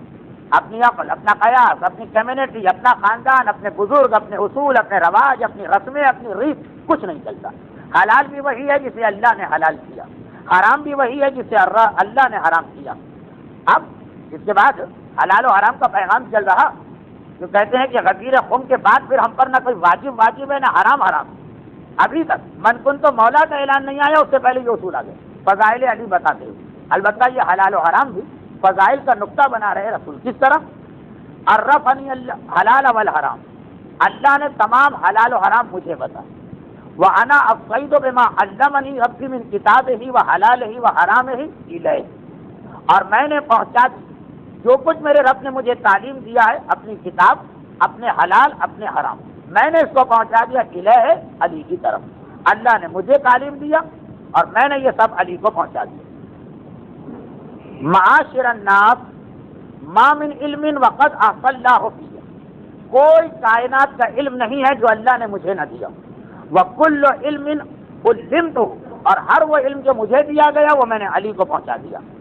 لا تضل عنہ ولا تنفر منہ، دیکھو نہ علی سے منہ موڑنا، ولا تنفر منہ، نہ علی کو دیکھ کے فرار اختیار کرنا، ولا تستنکف من ولایتہ، اور نہ ہی اس کی ولایت کو ایک بوجھ سمجھنا۔ اللہ کا رسول اسی حوالے سے دو تین اور اصول بیان کر رہا۔ معاشر الناس، انہ امام من اللہ، یہ اللہ کی طرف سے نصب شدہ ایک امام، لن یغفر اللہ لہ حتما علی اللہ، اور اللہ حتمی طور پر اس کو معاف نہیں کرے گا، من خالف امرہ، جو علی کے معاملے میں امر خدا کی مخالفت کرے گا، وان یعذبہ عذابا نکرا، اور اللہ اسے دردناک عذاب دے گا، ابد الآباد و دہر الدہور فاحذروا ان تخالفوا، اور علی کی مخالفت سے ڈرو، فتصلوا نارا وقودها الناس والحجارۃ اعدت للکافرین، علی کی مخالفت سے ڈرو ورنہ تم اس آگ تک پہنچ جاؤ گے جس میں انسان اور پتھر جلائے جانے والے، اور جو بنیادی طور پر کافروں کے لیے قرار دی گئی۔ ایھا الناس، واللہ، اے انسانوں قسم بخدا میں وہ ہوں، میں وہ بشر الاولون من النبیین والمرسلین، جس کے بارے میں ہر نبی اور ہر مرسل گواہی دیتا آیا، میں وہ بھی، میں وہ ہوں کہ بشر الاولون، سب اول والے میرے بارے میں بشارت دے کے آئے، وَأَنَا خَاتَمُ الْأَنْبِيَاءِ وَالْمُرْسَلِينَ، میں تمام انبیاء اور رسولوں کا خاتم، وَالْحُجَّةُ عَلَى جَمِيعِ الْمَخْلُوقِينَ فَمَنْ شَكَّ فِي ذَلِكَ فَهُوَ كَافِرٌ، اور جو اس معاملے میں میرے معاملے میں شک کرے تو وہ کافر، کفر الجاہلیۃ الاولیٰ، اور ایسا ہی کافر ہے جیسے کافر پہلے۔ پھر اللہ کے رسول نے کچھ اپنے مزید فضائل بتائے۔ بڑا مشکل مسئلہ ہوتا ہے اپنی زبان سے اپنے فضائل بیان کر، لیکن ایک منزل آتی ہے کہ یہ واجب ہو جاتا تاکہ لوگ گمراہ نہ ہونے پائیں۔ معاشر الناس، حبانی اللہ بہذہ الفضیلۃ منًا منہ علی، اللہ نے یہ فضیلت مجھے دی ہے مجھ پر احسان کرتے، منًا، اللہ کا ایک من اور ایک احسان ہے میرے اوپر کہ یہ ساری چیزیں مجھے عطا کی۔ جس پر لہ الحمد من، میں اس کی تعریف کرتا رہوں گا ابد العابدین و دہر الداہرین۔ لیکن معاشر الناس فضلوا علیًا، میری فضیلت سن، اب علی کو بھی صاحب فضیلت سمجھو۔ فإنہ افضل الناس بعد من ذکر و انثی، مذکر ہو کہ مؤنث، انسانوں میں میرے بعد علی سب سے زیادہ افضل۔ بما انزل اللہ الرزق، ہم گروہ معصومین کے ذریعے اللہ اس دنیا میں رزق نازل کرتا ہے، جو اکثر امام زمانہ کے حوالے سے میں 15 شعبان کو پڑھتا ہوں، لیکن ویسے قاعدہ کلی 4 کا معصومین کا، بنا انزل اللہ الرزق، ہمارے ذریعے سے اللہ تمہیں رزق دیتا، وبقی الخلق، اور ہماری وجہ سے مخلوقات اب تک باقی، ملعون مغضوب، لعنت ہے مغضوب، غیر المغضوب جو سورہ حمد میں آیا، لعنت ہے مغضوب علی من رد قولی ھذا، جو میرے اس قول کو بھی رد کرے۔ کوئی کہہ دے کہ رسول ہے، لیکن اب ہمارا ان سے کیا تعلق؟ پیغمبر کہہ رہے ہیں کہ ہم سے رزق ملتا، ہماری وجہ سے مخلوق باقی ہے، جو اس کو رد کرے 2 دفعہ ملعون کہا، 2 دفعہ مغضوب کہا۔ ایک ایسا گروہ ہمارے درمیان بھی تو پیدا ہو چکا ہے، نماز روزے والوں کا تذکرہ بعد میں ہے، پہلے تو عقیدے والوں کا تذکرہ، ملعون مغضوب۔ ولم یوافقہ ان جبرائیل اخبرنی عن اللہ تعالی بذلک، اور یاد رکھو یہ اسی سے ملا ہوا ٹکڑا، جو اس کو رد کرے اور جو اس قول سے موافقت نہ کرے، وہ ملعون بھی ہے 2 دفعہ، مغضوب بھی ہے 2 دفعہ۔ جبرائیل نے مجھے اس بات کی خبر دی، ویقول، اور یہ کہا ہے کہ من عاد علی، جو علی سے عداوت رکھے، ولم یتولہ، اور ان سے ولایت نہ رکھے، فعلیہ لعنتی وغضب، اس پر اللہ کہتا ہے میری لعنت اور میرا غضب ہو، اور پھر کچھ تذکرہ ہے قیامت کا، یعنی یہ لعنت و غضب قیامت تک کے لیے۔ معاشر الناس، اے انسانوں یاد رکھو، انہ جنب اللہ، علی جنب خدا، یعنی قرآن کی ایک آیت جس میں لفظ جنب آیا، کہہ رہے ہیں یہ علی وہ جنب خدا، جس کے بارے میں سورہ زمر کی آیت ہے اور رسول خود پڑھ رہے ہیں۔ یہ جو قرآن میں آیا کہ کافر کہے گا یا حسرتی علی ما فرطت فی جنب اللہ، ارے افسوس میں نے جنب خدا کے ساتھ کیا کیا، تو رسول کہہ رہے کہ جنب خدا ذات علی ہے، جس کے حوالے سے کافر کو قیامت کے دن افسوس کرنا پڑے گا۔ معاشر الناس، اب تذکرہ شروع ہوا، علی خطبے کا مرکز، محور، ایکسس ہے، پورا خطبہ علی کی ذات کے حوالے سے گردش کر رہا، مگر حلال و حرام کی بات آئی، مگر واجبات کا بیان آنے والا، اور مگر اب قرآن کی فضیلت بتائی جا رہی کہ قرآن بھی ایک حیثیت رکھتا۔ معاشر الناس تدبروا القرآن وافہموا آیاتہ، اے انسانوں قرآن میں غور و فکر کرو، اس کی آیتوں کو سمجھو، وانظروا الی محکماتہ، اس کی محکم آیتوں پہ نگاہ ڈالو، خبردار لا تتبعوا متشابہ، خبردار قرآن کی متشابہ آیتوں کی پیروی نہ کرو۔ جو آج 90% دعوے کر کے آتے ہیں نا، ہم قرآن والے ہیں، ہم قرآن کو سمجھتے ہیں، ہم تو اپنا دین قرآن سے لیتے ہیں، اس میں 90% وہ ہیں جو قرآن کی متشابہ آیت کو پڑھتے ہیں، اگرچہ قرآن نے بھی مذمت کی، وَأَمَّا الَّذِينَ فِي قُلُوبِهِمْ زَيْغٌ فَيَتَّبِعُونَ مَا تَشَابَهَ، کہ اے مسلمانوں سنو، جن کے دلوں میں گمراہی ہے وہ ہماری متشابہ آیت پکڑتے ہیں، مگر غدیر قوم کا خطبہ، اس میں اللہ کا رسول کہہ رہا ہے قرآن کو سمجھو، غور و فکر کرو، لیکن محکمات کے ذریعے، خبردار متشابہ آیتوں کے پیچھے نہ جانا۔ فواللہ، خدا کی قسم، اب اس کے بعد پیغمبر تھوڑا سا مجمع کو علی کی جانب متوجہ کرا رہے ہیں، ایک ایسا جملہ کہہ رہے ہیں، ابھی اعلان ولایت نہیں آیا مگر علی بہت دیر سے کھڑے ہیں، پیغمبر چاہتے ہیں مجمع علی کو فراموش نہ کرے، سنا ابھی تک زبانی بات ہو رہی ہے، اب پیغمبر کہتے ہیں فواللہ لَنُبَيِّنَ لَكُمْ زَوَاجِرَهُ، خدا کی قسم میں نے قرآن کے سارے زواجر تمہارے لیے واضح کر دیے، اگرچہ جملہ منفی ہے، فواللہ لن يبين لكم زواجر ولا يوضح لكم تفسیر، نہ میں نے قرآن کے زواجر بتائے نہ قرآن کی تفسیر بتائی، الا الذی، مگر اس حکم کے ساتھ، کیا حکم؟ انا آخذ بجد، اس ذات کے ذریعے سے جس کا ہاتھ میں پکڑے ہوئے، خدا کی قسم میں قرآن کے زواجر یعنی جو عذاب کی آیت ہے اور قرآن کی تفسیر تمہیں نہیں بتائیے مگر اس کے ذریعے سے، خود کہہ رہے آخذ، جس کا بید ہی، جس کا ہاتھ میں پکڑے ہوئے، وَمُسْعِدَهُ إِلَيَّ، اور جو میرے قریب کھڑا ہوا، وَشَائِلٌ لِعَضَدُ، اور جس کے شانے پہ میں نے اپنا ہاتھ رکھا ہوا۔ خطبے میں اب تک علی کا تذکرہ ہوا، لیکن اب اللہ کا رسول چاہتا ہے کہ لوگ مجھے دیکھنے کے ساتھ علی کو بھی دیکھیں. سنا کے 3 جملے سے ہاتھ پکڑا ہے جو میرے قریب کھڑا ہے جس کے شانے پر میرا ہاتھ. وَمُعْلِمُكُمْ أَنَّ مَنْ كُنْتُ مَوْلَا فَهَذَا عَلِيٌّ مَوْلَا. اور میں تمہیں اب یہ اطلاع دینے والا ہوں کہ جس کا میں مولا ہوں. ابھی بھی یہ وہ والا اعلان نہیں ہے، وہ آگے چل کے دوبارہ ہے. اس کا یہ علی مولا.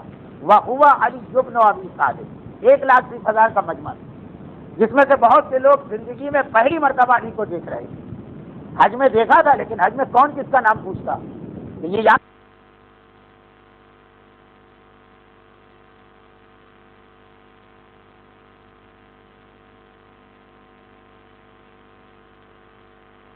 عضد کے اوپر بازو پر میں نے اپنا ہاتھ رکھا اور ہوا علی بن ابی طالب، یہ ابو طالب کا بیٹا علی، اخی و وصیی و موالاتہ من اللہ جل انزلها الی. اور اس کی ولایت کا اعلان اللہ کی طرف سے مجھ پہ نازل ہوا. یہی ٹکڑا تو سمجھ نہیں پایا تھا حارث بن نعمان فہری کہ جب اس نے رسول پر ایک اعتراض کیا تھا جو ہر ایک نے مجلس میں سنا اور ہمارے سلسلہ بیان میں آئندہ منگل کو آنے والا. معاشر الناس ان علی والطیبین من ولد. یہ جملہ ذرا سا قابل توجہ اور قابل تفکر ہے کیونکہ میں شرح نہیں کر رہا، خطبے کی صرف ترجمہ پڑھ رہا ہوں. لیکن بعض لوگ اس جملے کو ڈھونڈ رہے تھے کہ یہ جملہ کہاں پہ ہے. خطبہ خطیب ہے، اگر کہ اس کے علاوہ بھی ایک دو جگہ ہے لیکن خطبہ خطیب تو سب سے بڑا حوالہ ہو گیا. کیا ہے یہ جملہ؟ معاشر الناس ان علی والطیبین من ولد. علی اور علی کی پاکیزہ اولاد جو میری اولاد ہے. ہم الثقل الاصغر والقرآن هو الثقل الاکبر. ثقلین میں 2 بھاری چیزیں چھوڑے جا رہا ہوں. یہ ہے ثقل الاصغر، ان میں سے چھوٹی والی چیز، اور قرآن ہے ثقل الاکبر. فکل واحد منبیون عن صاحب. اور ان دونوں میں سے ہر ایک دوسرے کے بارے میں خبر دیتا.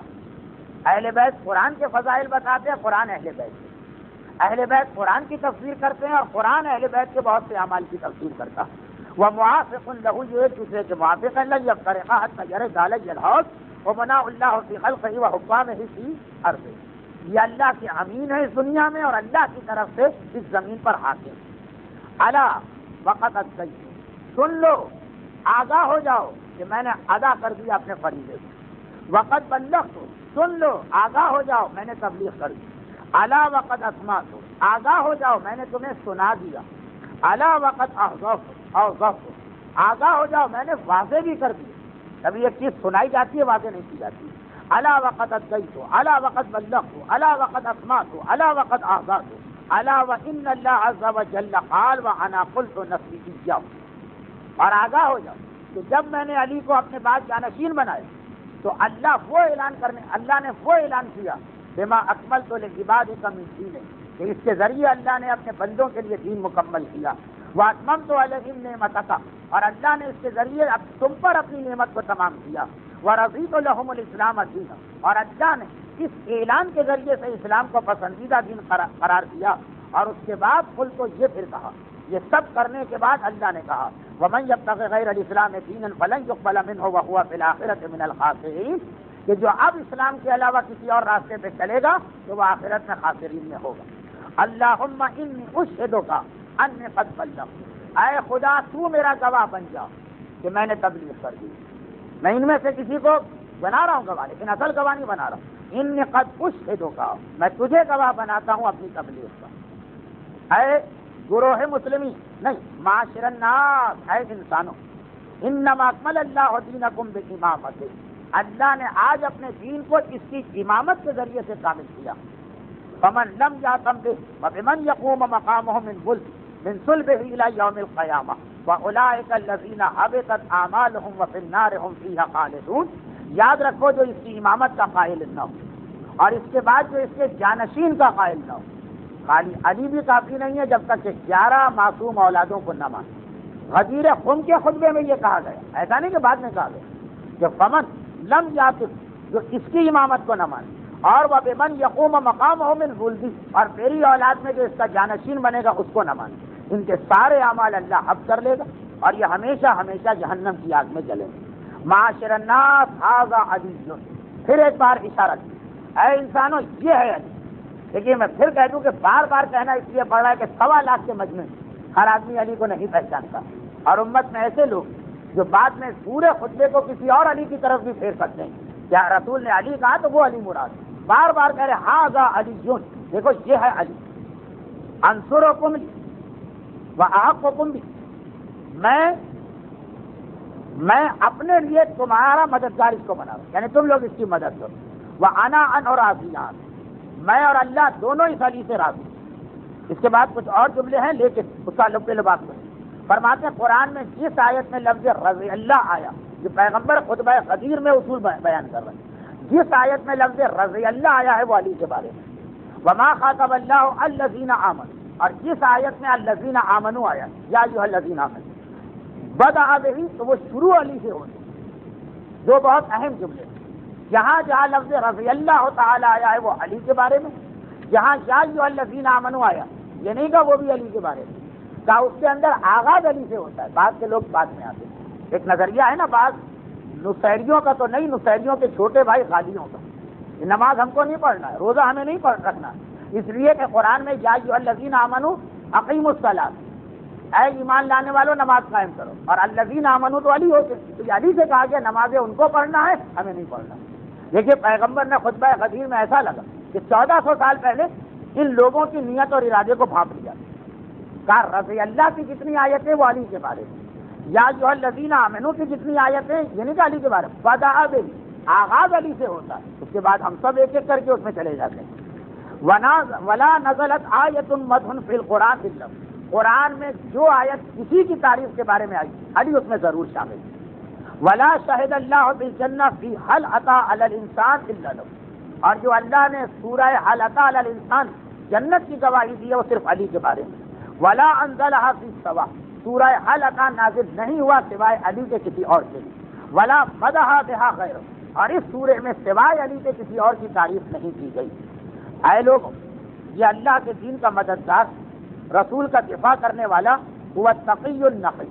آج جس امام معصوم کی ولادت کی شب, اس کا لقب بھی اصل میں علی کا لقب. یہ سارے القاب کے مالک علی, پھر میراث میں علی کی پاکیزہ اولاد کو یہ القاب تقسیم ہوئے. علی ہی سید الساجدین ہے مگر یہ لقب سجاد کو ملا. علی ہی باقر ہے پھر یہ لقب پانچویں کو ملا. علی ہی تقی ہے پھر یہ لقب میراث میں بیٹے نے باپ سے پایا. هو التقی النقی, یہ تقی بھی ہے یہ نقی بھی. الہادی المہدی, یہی ہادی بھی ہے اور یہی مہدی بھی ہے. سارے لقب اصل میں علی کے. نبیکم خیر و نبی, تمہیں وہ نبی ملا ہے جو تمام انبیاء میں سب سے بہتر ہے. لیکن وہ وصیکم خیر و وصی, اور تمہیں وصی بھی وہ ملا ہے جو تمام اوصیاء میں سب سے بہتر ہے. خطبہ غدیر اتنا میں جلدی جلدی اور مختصر کر کے پڑھ رہا ہوں, لیکن اس کے باوجود آپ دیکھ رہے ہیں کہ تقریباً 1 گھنٹہ ہونے والا. وصیکم خیر و وصی و بنوہ خیر الاوصیاء, اور اس کی اولاد اوصیاء میں سب سے افضل. معاشر الناس, پھر وہی مشہور جملہ کہ دیکھو ہر نبی کی ذریت اس کے صلب میں ہوتی ہے مگر میری ذریت علی کے صلب میں. ان ابلیس اخرج آدم من الجنہ بالحسد, ابلیس نے آدم کو جنت سے نکلوایا حسد کے ذریعے. فلا تحسدوہ, کم از کم تم تو علی سے حسد نہ کرنا.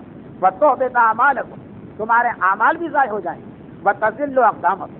وان آدم علیہ السلام احبط الی الارض بخطیۃ واحدہ, معصوم آدم نے صرف ایک کر کے اولا کیا تو ان کو زمین پہ بھیج دیا گیا. وہو صفوۃ اللہ, اگرچہ وہ اللہ کے چنے ہوئے اور پسندیدہ تھے. فکیف بکم, تمہاری کیا ہے اس سے؟ آدم جیسا انسان جو صفوۃ اللہ صرف ایک کر کے اولاد اس دنیا میں بھیجا گیا, لیکن تم, عجیب جملہ, فکیف بکم, تم کیا ہو آدم کے سامنے؟ انتم, تم تو تم, کوئی حیثیت اور کوئی رتبہ ہی نہیں. ومنکم اعداء اللہ, جبکہ تم میں تو ایسے لوگ بھی ہیں جو اللہ کے دشمن. الا, آگاہ ہو جاؤ, انہ لا یبغض علیا الا الشقی ولا یتولی علیا الا التقی, علی سے بغض نہیں رکھے گا مگر جو شقی ہوگا, اور علی سے محبت اور ولایت کا قائل نہیں ہوگا مگر یہ کہ جو تقی اور متقی ہوگا. ولا یؤمن بہ الا مؤمن مخلص, اور اس پر ایمان نہیں لائے گا مگر وہی جو خود مومن مخلص ہوگا. وفی علی واللہ, پیغمبر نے اس خطبے میں 3 جگہ قسم دکھائی. وفی علی واللہ, قسم بخدا علی ہے کہ نزلت سورۃ العصر, جن کے بارے میں سورہ عصر نازل ہوا. یہ پیغمبر خطبہ غدیر میں سورہ عصر کی تفسیر کر رہے ہیں اور قسم کھا کے کر رہے ہیں. خدا کی قسم, سورہ عصر علی کے بارے میں نازل ہوا. وَلَقَدْ إِنَّ الْإِنسَانَ لَفِي خُسْرٍ إِلَّا الَّذِينَ آمَنُوا وَعَمِلُوا الصَّالِحَاتِ, نجات پانے والے وہ ہیں جو علی ہیں اور علی کے ساتھی ہیں. اے لوگ, قد استشهدت اللہ, میں اللہ کو گواہ بنا رہا ہوں. وبلغتکم رسالتی کہ میں نے اپنی رسالت تم تک پہنچائی، وما علی الرسول الا البلاغ المبین، پیغمبر زبردستی کسی سے کوئی چیز نہیں منواتا، میرا کام پہنچانا تھا وہ میں نے پہنچا دیا۔ اتقوا اللہ حق تقاتہ، پھر سورہ بقرہ کی آیت پڑھی، دیکھو سب کچھ سن لیا نا مجھ سے، اللہ سے ڈرتے رہنا جو ڈرنے کا حق، ولا تموتن الا وانتم مسلمون، خبردار ایسی حالت میں موت نہ ہے کہ تم اسلام سے باہر جا چکے۔ آمنوا باللہ ورسولہ والنور، اللہ کے اوپر ایمان لاؤ، رسول پر ایمان لاؤ اور اس نور پر ایمان لاؤ۔ کہ پھر پیغمبر نے اس نور کی تشریح کی، کہا کہ یہ نور ذاتی حدیث، اور عجیب جملہ ہے میں پڑھ ہی دیتا ہوں، فرماتے ہیں نور من اللہ عز وجل، یہ نور جس کے بارے میں ابھی میں نے قرآن کی آیت پڑھی، آمنوا باللہ ورسولہ، اللہ پر ایمان لاؤ، رسول پر ایمان لاؤ اور نور پر ایمان لاؤ، کہا یہ نور فیہ، اصل میں میرے اندر، ثم مسلوق فی علی، پھر یہ نور علی میں منتقل کیا گیا، ثم فی النسل منہ، پھر نسل علی میں منتقل ہوتے ہوتے الی القائم المہدی الذی یاخذ بحق اللہ ولکل حق هو لنا۔ درود بھیجے محمد والے۔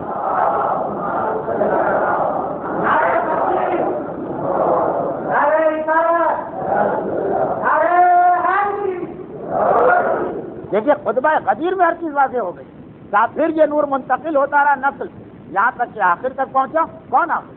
الذی یاخذ بحق اللہ، جو حقوق خدا لوگوں سے حاصل کرے۔ آج ہم آزاد ہیں نا کہ حق اللہ ادا کریں کہ نہ کریں، وَلِكُلِّ حَقٍ هُوَ لَنَا، اور وہ حق بھی لے گا امت سے کہ جو ہمارا حق، جو اللہ کے حق کو لے گا، پکڑے گا، حق کرے گا، اور ہمارے حقوق۔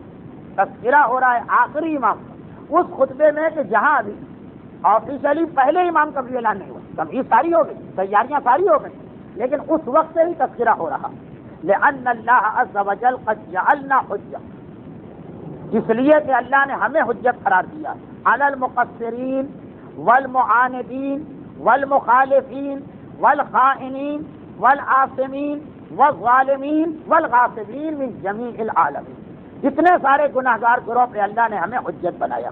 سنو، انی انذرکم، میں تمہیں ڈراتا ہوں، کیا ڈراتا ہوں؟ کہ انی رسول اللہ، میں اللہ کا رسول تو ہوں، الیکم تمہاری طرف، لیکن قد خلت من قبل الرسل، رسول مجھ سے پہلے بھی آئے۔ کیا مطلب اس جملے کا؟ یہ سورہ آل عمران کی آیت کو اپنے الفاظ، افإن مت اور قتل، کیا اگر میں مر جاؤں یا شہید کر دیا جاؤں، انقلبتم علی اعقابکم، تم وہی پرانے راستے پہ چلے جاؤ، لیکن ومن ینقلب علی عقبیہ فلن یضر اللہ شیئا، جو میرے بعد وہی پرانے راستے پہ چلے جائے وہ اللہ کو اس نے کوئی نقصان نہیں پہنچایا، لیکن سیجزی اللہ الشاکرین، اور جو صحیح راستے پر ہے اللہ اس کو جزا دے۔ ابھی سے ایسا لگ رہا کہ پیغمبر آنے والے زمانے کو دیکھ رہے، میں ایک رسول، ایسا نہ ہو کہ میرے بعد تم کہنا کہ نہیں اب ہم کو پرانے راستے پہ جانا۔ دیکھیے اشارے ہیں لیکن ایسے کہ میں کھل کے کہنا بھی نہیں چاہتا۔ الا وان علی هو الموصوف بالصبر والشکر، علی وہ ہے جو مجسمہ ہے صبر کا بھی، مجسمہ ہے شکر کا بھی۔ تم علی کا حق ادا کرو گے، علی سے تم کو شکر ملے گا، علی پہ ظلم کرو گے، علی سے تمہیں صبر ملے گا، وہ صبر و شکر کا مجسمہ۔ لیکن خالی وہ نہیں، ثم من بعدہ ولد من صلب، پھر اس کے بعد علی کے صلب میں جو میری اولاد ہے۔ کتنی جگہ اس خطبہ غدیر میں 12 امام کا تذکرہ ہوا، لفظ 12 لائے بغیر، میری اولاد میری اولاد۔ خیر اب جلدی مکمل کرنا، لا تمنوا علی اللہ اسلامکم، خبردار اللہ پر احسان نہ جتانا کہ ہم اسلام لائیں تو اللہ تم پر اپنا عذاب نازل کرے گا، انہ لبالمرصاد، تم اس سے بچ نہیں سکتے، وہ تمہاری ہاتھ میں بیٹھا۔ کیا کہوں اگلے جملوں کے بارے میں، بس سنتے جائیے۔ سیکون من بعدی ائمہ، میرے بعد ایسے پیشوا اور دیگر بھی آئیں گے، یدعون الی النار، جو تمہیں جہنم کی جانب لے جائیں گے۔ ان اللہ وانا بریان منہ، میں اور اللہ دونوں ان سے بری۔ وہ لوگ و اشیاءہم، ان کے چاہنے والے، و اتباعہم، اور ان کے پیروکار، فی الدرک الاسفل من النار، جہنم کے سب سے نیچے گڑھے کے اندر ہوں۔ اب وہ جملہ رہا کہ علماء اعلام کہتے ہیں کہ کاش ہمارے بچوں اور جوانوں کو تاریخ پتہ ہوتی تو اس جملے کو ہر ایک سمجھ جاتی۔ تاریخ پتہ نہیں ہے اور اس کے ذریعے، اس مائک کے ذریعے سے تاریخ بیان نہیں ہو سکتی۔ جملہ سنیں، فرماتے الا انہم اصحاب الصحیفہ، یہ جو میں نے تذکرہ کیا کہ کچھ ایسے پیشوا آئیں گے جو تمہیں جہنم کی جانب لے جائیں، وہ اور ان کے چاہنے والے جہنم کے در کے اسفل میں ہوں گے۔ یہ وہی لوگ ہیں جنہوں نے ایک تحریر اور ایک صحیفہ تیار کیا۔ فَلْيَنظُرْ أَحَدُكُمْ فِي صَحِيفَتِهِ، پھر پیغمبر نے ذرا اشارہ کیا، کھل کے نہیں. وہ مجمع میں بیٹھے ہیں نا وہ لوگ، کہا دیکھو تم لوگ اپنی اپنی تحریر اور صحیفے، دشمنی علی کے بارے میں. خانہ کعبہ میں اسی آخری حج میں بیٹھ کر ایک پوری پلاننگ کی گئی خانہ کعبہ کے اندر، یہ کریں گے وہ کریں گے وہ کریں گے، اور اس پر دستخط کروائے گئے. اور وہ حفاظت سے ایک آدمی کے پاس رکھا گیا، اس کو بھی وہ رقب بعد میں دیا گیا جو رسول ہوتا امین. اور جب یزید کے زمانے میں یا یزید کے باپ کے زمانے میں ایک بڑی بھاری بھرکم شخصیت نے جا کے کہا تھا کہ کس سے ظلم کر رہے ہیں، تو اپنے غلام سے کہا تھا خزانے سے وہ صحیفہ لے کے آؤ. وہ صحیفہ دکھا کے کہا تھا میں وہی کر رہا ہوں جو آخری حج جو تقریباً 50 سال پہلے ہوا اس میں تم لوگوں نے کہہ دیا، اور دیکھو دستخط کرنے والوں میں تمہارے بابا کا نام دیا. اب میں اتنا بھی کہہ دیا، بہت کہہ دیا. پیغمبر نے خطبہ غدیر میں کہا یہ جو ایک میں نے تذکرہ کیا کہ وہ لوگ ہیں جن کا نام ہے اصحاب الصحیفہ. صحیفہ یعنی عبارت ایک تحریر، صحیفے والے جنہوں نے تحریر لکھی. اور تحریر کب لکھی گئی؟ آخری حج میں لکھی گئی. کہاں لکھی گئی؟ خانہ کعبہ میں لکھی گئی. کس طرح لکھی گئی کہ سب نے دستخط اور مہر لگائے، اور وہ اس 1,20,000 کے مجمع میں بیٹھے. اور پیغمبر کہہ رہے ہیں کہ یاد رکھو یہ جو میں نے دردناک عذاب بتایا یہ اصحاب صحیفہ کا ہے، تو میں سے جو چاہے اپنے صحیفے میں دے دے. اے لوگ، میں نے امامت اور وراثت اپنی اولاد میں قیامت تک کے لیے چھوڑ دیا. جلدی جلدی آگے بڑھو، بس آخری جملے. لیکن میں تمہیں یہ حکم دیتا ہوں کہ اب اس چیز کو آگے پہنچا دینا ہر حاضر و غائب تک، بلکہ وعلی کل احد، ہر اس آدمی کو پہنچانا، ممن شہد اور لم یشہد، چاہے وہ یہاں ہو چاہے نہ ہو. جو یہاں ہے ان کو بتانے کی کیا ضرورت نہیں، ان کو بھی یاد دلاتے رہنا. امت کا حافظہ کبھی کمزور ہوتا ہے، کبھی امت اپنے حافظے کو کمزور بنا لیتی ہے. پیغمبر کا جملہ سنیں کہ میں تم کو یہ نصیحت کر رہا ہوں، عمر تو نہیں، میں تمہیں حکم دے رہا ہوں کہ ہر آدمی کو کہ یہ دوسروں تک پہنچائے، اسے بھی پہنچائے جو شہیدہ موجود ہے، لم یشہد موجود نہیں، والدہ پیدا ہو چکا ہے، ولم یولد ابھی تک پیدا نہیں ہوا، ولیبلغ الحاضر الغائب، حاضر غائب کو پہنچائے، والوالد الولد، اور ہر باپ اپنے بیٹے کو یہ پورا پیغام پہنچائے الی یوم القیامہ. تربیت اولاد اس کا بہترین نقطہ خطبہ غدیر میں کہ ہر بات یہ ساری چیزیں اپنی اولاد کو پہنچائے قیامت تک پیدا ہونے والی. اور آگے کا جملہ بھی سناتا ہوں، سَتَجْعَلُونَهَا مُلْكًا اقْتِصَابًا، ان قریب ملکیتوں پر غصبی قبضہ ہونے والا، اور اس کے بعد غصب کے حوالے سے آخری کچھ باتیں کہی. لیکن یاد رکھو ان قریب قبضہ ہونے والا اور غاصبین کا گروہ آنے والا، لعن اللہ الغاصبین والمختصبین. اس کے بعد کہتے ہیں مگر یہ بھی یاد رکھو لم یکن یذرکم علی ما انتم علیہ، اللہ کبھی تمہیں جس حالت میں نہیں چھوڑے گا جس حالت میں تم ہو، حتی یمیز الخبیث من الطیب، جب تک کہ خبیث اور طیب کو الگ الگ نہ کرے. ایسی آزمائش اور امتحان ہوگا کہ نیک اور گناہ گار الگ الگ ہو جائیں. البتہ وما کان اللہ لیطلعکم علی الغیب، اللہ تمہیں غیب پر خبر بھی نہیں دیتا. ہم کہہ دیں کہ خدا بندہ ہمیں پہلے سے بتا دے کہ اچھے کون ہیں برے کون ہیں، کہتے اللہ غیب کی خبر نہیں دیتا، لیکن ایسا امتحان لے گا کہ خبیث اور طیب الگ الگ ہو جائیں گے. معاشر الناس، اللہ نے کسی قوم کو تباہ نہیں کیا جب تک کہ ان لوگوں نے اللہ کی تکذیب نہ کی یا اس کے رہنے والے ظالم نہ ہوں. وَهَذَا إِمَامُكُمْ وَوَلِيُّكُمْ وَهُوَ مُعَاهِدُ اللَّهِ، یہ تمہارا امام ہے، یہ تمہارا ولی، اور یہی وہ ہے جس کے بارے میں اللہ نے تم سے وعدہ لیا ہے اور وعدہ کیا. اتنے سارے اشارے مل رہے ہیں عقل مند کو کہ پیغمبر کے بعد کیا ہونے والا. سنو، فَضَلَّ قَبْلَكُمْ أَكْثَرُ الْأَوَّلِينَ، تم سے پہلے بھی بہت سے لوگ ہلاک ہوئے اور تمہارے پاس. اب تھوڑا سا عملی پہلو آیا، پھر بھی 10 منٹ کا ٹکڑا ہے. ان اللہ قد امرنی ونہانی، اللہ نے ہر امر اور نہیں مجھ تک پہنچا دی. ایک لفظ آپ کو یاد ہوگا، امر بالمعروف نہی عن المنکر. آج شب ولادت ہے اس لیے مجھے مسائل نہیں پڑھنا، یہ ذہن میں رکھیے گا، چنانچہ ذرا سا وقت ہمارے پاس دیا گا. اللہ نے ہر چیز مجھے بتا دی اور ہر چیز سے مجھے روک دی، یعنی جو اچھی چیزیں سب بتا دی، بری چیزوں سے مجھے اطلاع دی. وقد امرت علی ونہیت، اور میں نے یہ سارا امر و نہی کا نظام علی تک پہنچا دیا. فعلم الامر والنہی، اب علی جانتا ہے امر کیا ہے نہیں کیا ہے. من ربہ عز وجل، علی جانتا ہے کہ رب کی طرف سے امر و نہی کیا ہے. فاسمعوا، لامر، چنانچہ جب علی کوئی چیز کہے اس کی بات سنو، تسلموا تسلیم کرو، اطیع ہو اطاعت کرو، تہتدوا تم ہدایت پا جاؤ گے۔ اور یاد رکھو کہ جس نے علی کو چھوڑا تو لا تتفرق بکم السبل عن سبیلہ، علی کے راستے سے الگ الگ راستوں پہ نہ جانا۔ انا صراط اللہ المستقیم، میں ہوں صراط مستقیم، صراط مستقیم، صراط مستقیم کا میں ہوں صراط مستقیم، الذی امرکم باتباعہ، جس کے بارے میں تمہیں حکم دیا گیا صراط مستقیم پہ چلو وہ میں ہوں۔ ثم علی، پھر صراط مستقیم علی ہے من بعد، ثم ولدی، پھر صراط مستقیم میری اولاد ہے من صلب، علی کے صلب، ثم قرأ صلی اللہ علیہ وآلہ، پھر پیغمبر رکے اور قرأت کی پورے الحمد کے سورے۔ خطبہ غدیر کے موقع پر رسول نے الحمدللہ رب العالمین سے لے غیر المغضوب علیہم ولا الضالین تک پورا الحمد کا سورہ بھی مجمع کو سنایا۔ پہلے یہ جملہ کہہ کر کہ صراط مستقیم میں ہوں، پھر علی ہے، پھر اس کی اولاد۔ فرمایا فیہ نزلت، یہ سورہ میرے بارے میں نازل ہوا، وفیہم نزلت، اور میری اس پاکیزہ اولاد کے بارے میں نازل ہوا، ولہم امت، اور اس میں انہی سب کا تذکرہ۔ یاد رکھو کہ علی کا گروہ غالب آنے والا، اور وہ جو خدا نے کہا کہ الا ان حزب اللہ هم الغالبون، اللہ کی جماعت غالب آئے گی وہ علی۔ پھر تذکرہ ہو رہا ہے کہ علی والی جنت میں کس طرح سے داخل ہوں گے، نہ حساب نہ کتاب، اور علی کی مخالفت کرنے والے جہنم میں کس طرح سے پھینکے جائیں گے، نہ حساب نہ کتاب۔ فاہم الذی، یہ علی کے دشمن ہے کہ یسمعون لجہنم الشہیقہ، جو جہنم کی چنگھاڑ اور اس کے شعلوں کے اندر جو سناٹے کی آواز ہے وہ سنا کرے۔ کلما دخلت لعنت اختہ، جب ان دشمنان میں سے کوئی گروہ جہنم میں ڈالا جائے تو جو پہلے سے ان کے ساتھی پہنچے وہ ان پہ لعنت کر رہے ہوں۔ یاد رکھو یہی وہ اللہ کے دشمن ہے جس کے بارے میں قرآن نے کہا کہ جن فسوقا لاصحاب السعیر کے سارا عذاب ان کے لیے۔ معاشر الناس شتان ما بین السعیر والجنہ، جنت اور جہنم کے فرق کو پہچانو، دونوں بالکل الگ الگ چیزیں۔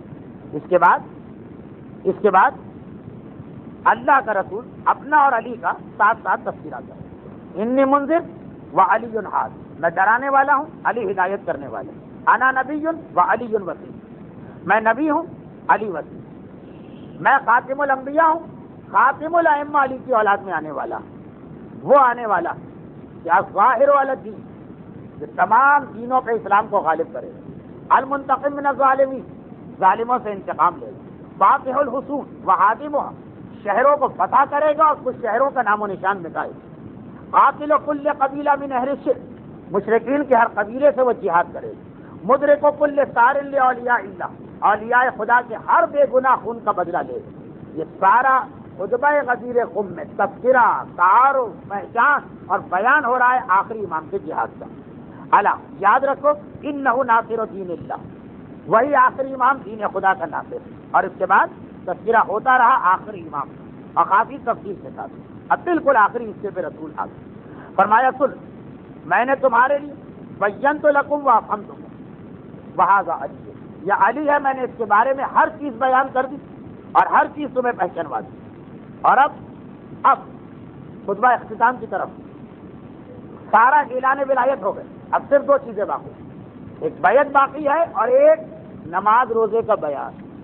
فرماتے ہیں کہ سنو، ھذا علی، میں نے تمہیں بتا دیا یہ علی ہے، ہر چیز بتا دی، ہر چیز سمجھوا دی۔ اب ادعوکم الی مصافحۃ، اب میں تمہیں دعوت دیتا ہوں، آؤ مصافحتی، مصافحہ کرو، اعلیٰ بیعت ہی، اس کی بیعت کرو، مجھ سے مصافحہ کرو، والاقرار به، اور اقرار کرو، ثم مصافحتہ بعد، اور جب میرے ہاتھ مجھ سے مصافحہ کر لو پھر جا کے علی کے ہاتھ پہ ہاتھ رکھو۔ یاد رکھو انی قد بایعت اللہ، میں تم سے بیعت لے رہا ہوں اللہ کے نام سے، وعلی قد بایعن، اور علی تم سے بیعت لے رہے ہیں میرے نام پر، وانا آخذ بالبیعۃ لہ عن اللہ، اور آخر میں تم سب سے علی کی بیعت لوں گا اللہ کے نام پر۔ کہا اب آ جاؤ، تیار ہو جاؤ، لیکن جب تیار کا مطلب پورے مجمع کو کھڑا کروائیں گے، ایک آخری ٹکڑا بھی رہ گیا، ولایت پوری آگے تیار کر دیا بیعت کے لیے، مگر ابھی ایک ٹکڑا باقی۔ اس پورے خطبے کا نتیجہ علی والا یہ نہ نکال کہ ہمارے لیے نماز، روزہ، حج، زکوٰۃ، حلال حرام کیا ضرورت، سنیے، جیسے یہ کہا تیار ہو جاؤ بیعت کے لیے، کہا لیکن رک جاؤ، رکو، معاشر الناس ان الصفا والمروہ من شعائر اللہ، یاد رکھنا صفا اور مروہ خدا کی نشانیاں. حج البیت، خانہ کعبہ کا حج کرتے رہنا. خطبہ غدیر اختتام ہو رہا ہے کہ حج اور واجبات کے پیغام. فما ورد ہوا اہل بیت الا الصبر، جو گھر والا اللہ کے گھر آتا ہے اللہ اسے ساری دنیا سے بے نیاز کر دیتا. ولا تخلفوا عنہ، خانہ کعبہ سے منہ نہ موڑنا. الا فقروا، ورنہ فقیر بنا دیے جاؤ. لوگ اس گھر سے خانہ کعبہ نہیں جاتے کہ پیسے گھٹ جائیں، اور پیغمبر کہہ رہے اس سے منہ موڑا تو تم فقیر بنا دیے جاؤ. حج اور اس کی فضیلت. ما وقف بالموقف مومن، حج کے جتنے بھی موقف، عرفات، مزدلفہ، منا، خانہ کعبہ، جب مومن کھڑا ہوتا وہاں غفر اللہ لہ ما سلف من ذنبہ، اللہ اس کے سارے ماضی کے گناہ معاف کر دیتا.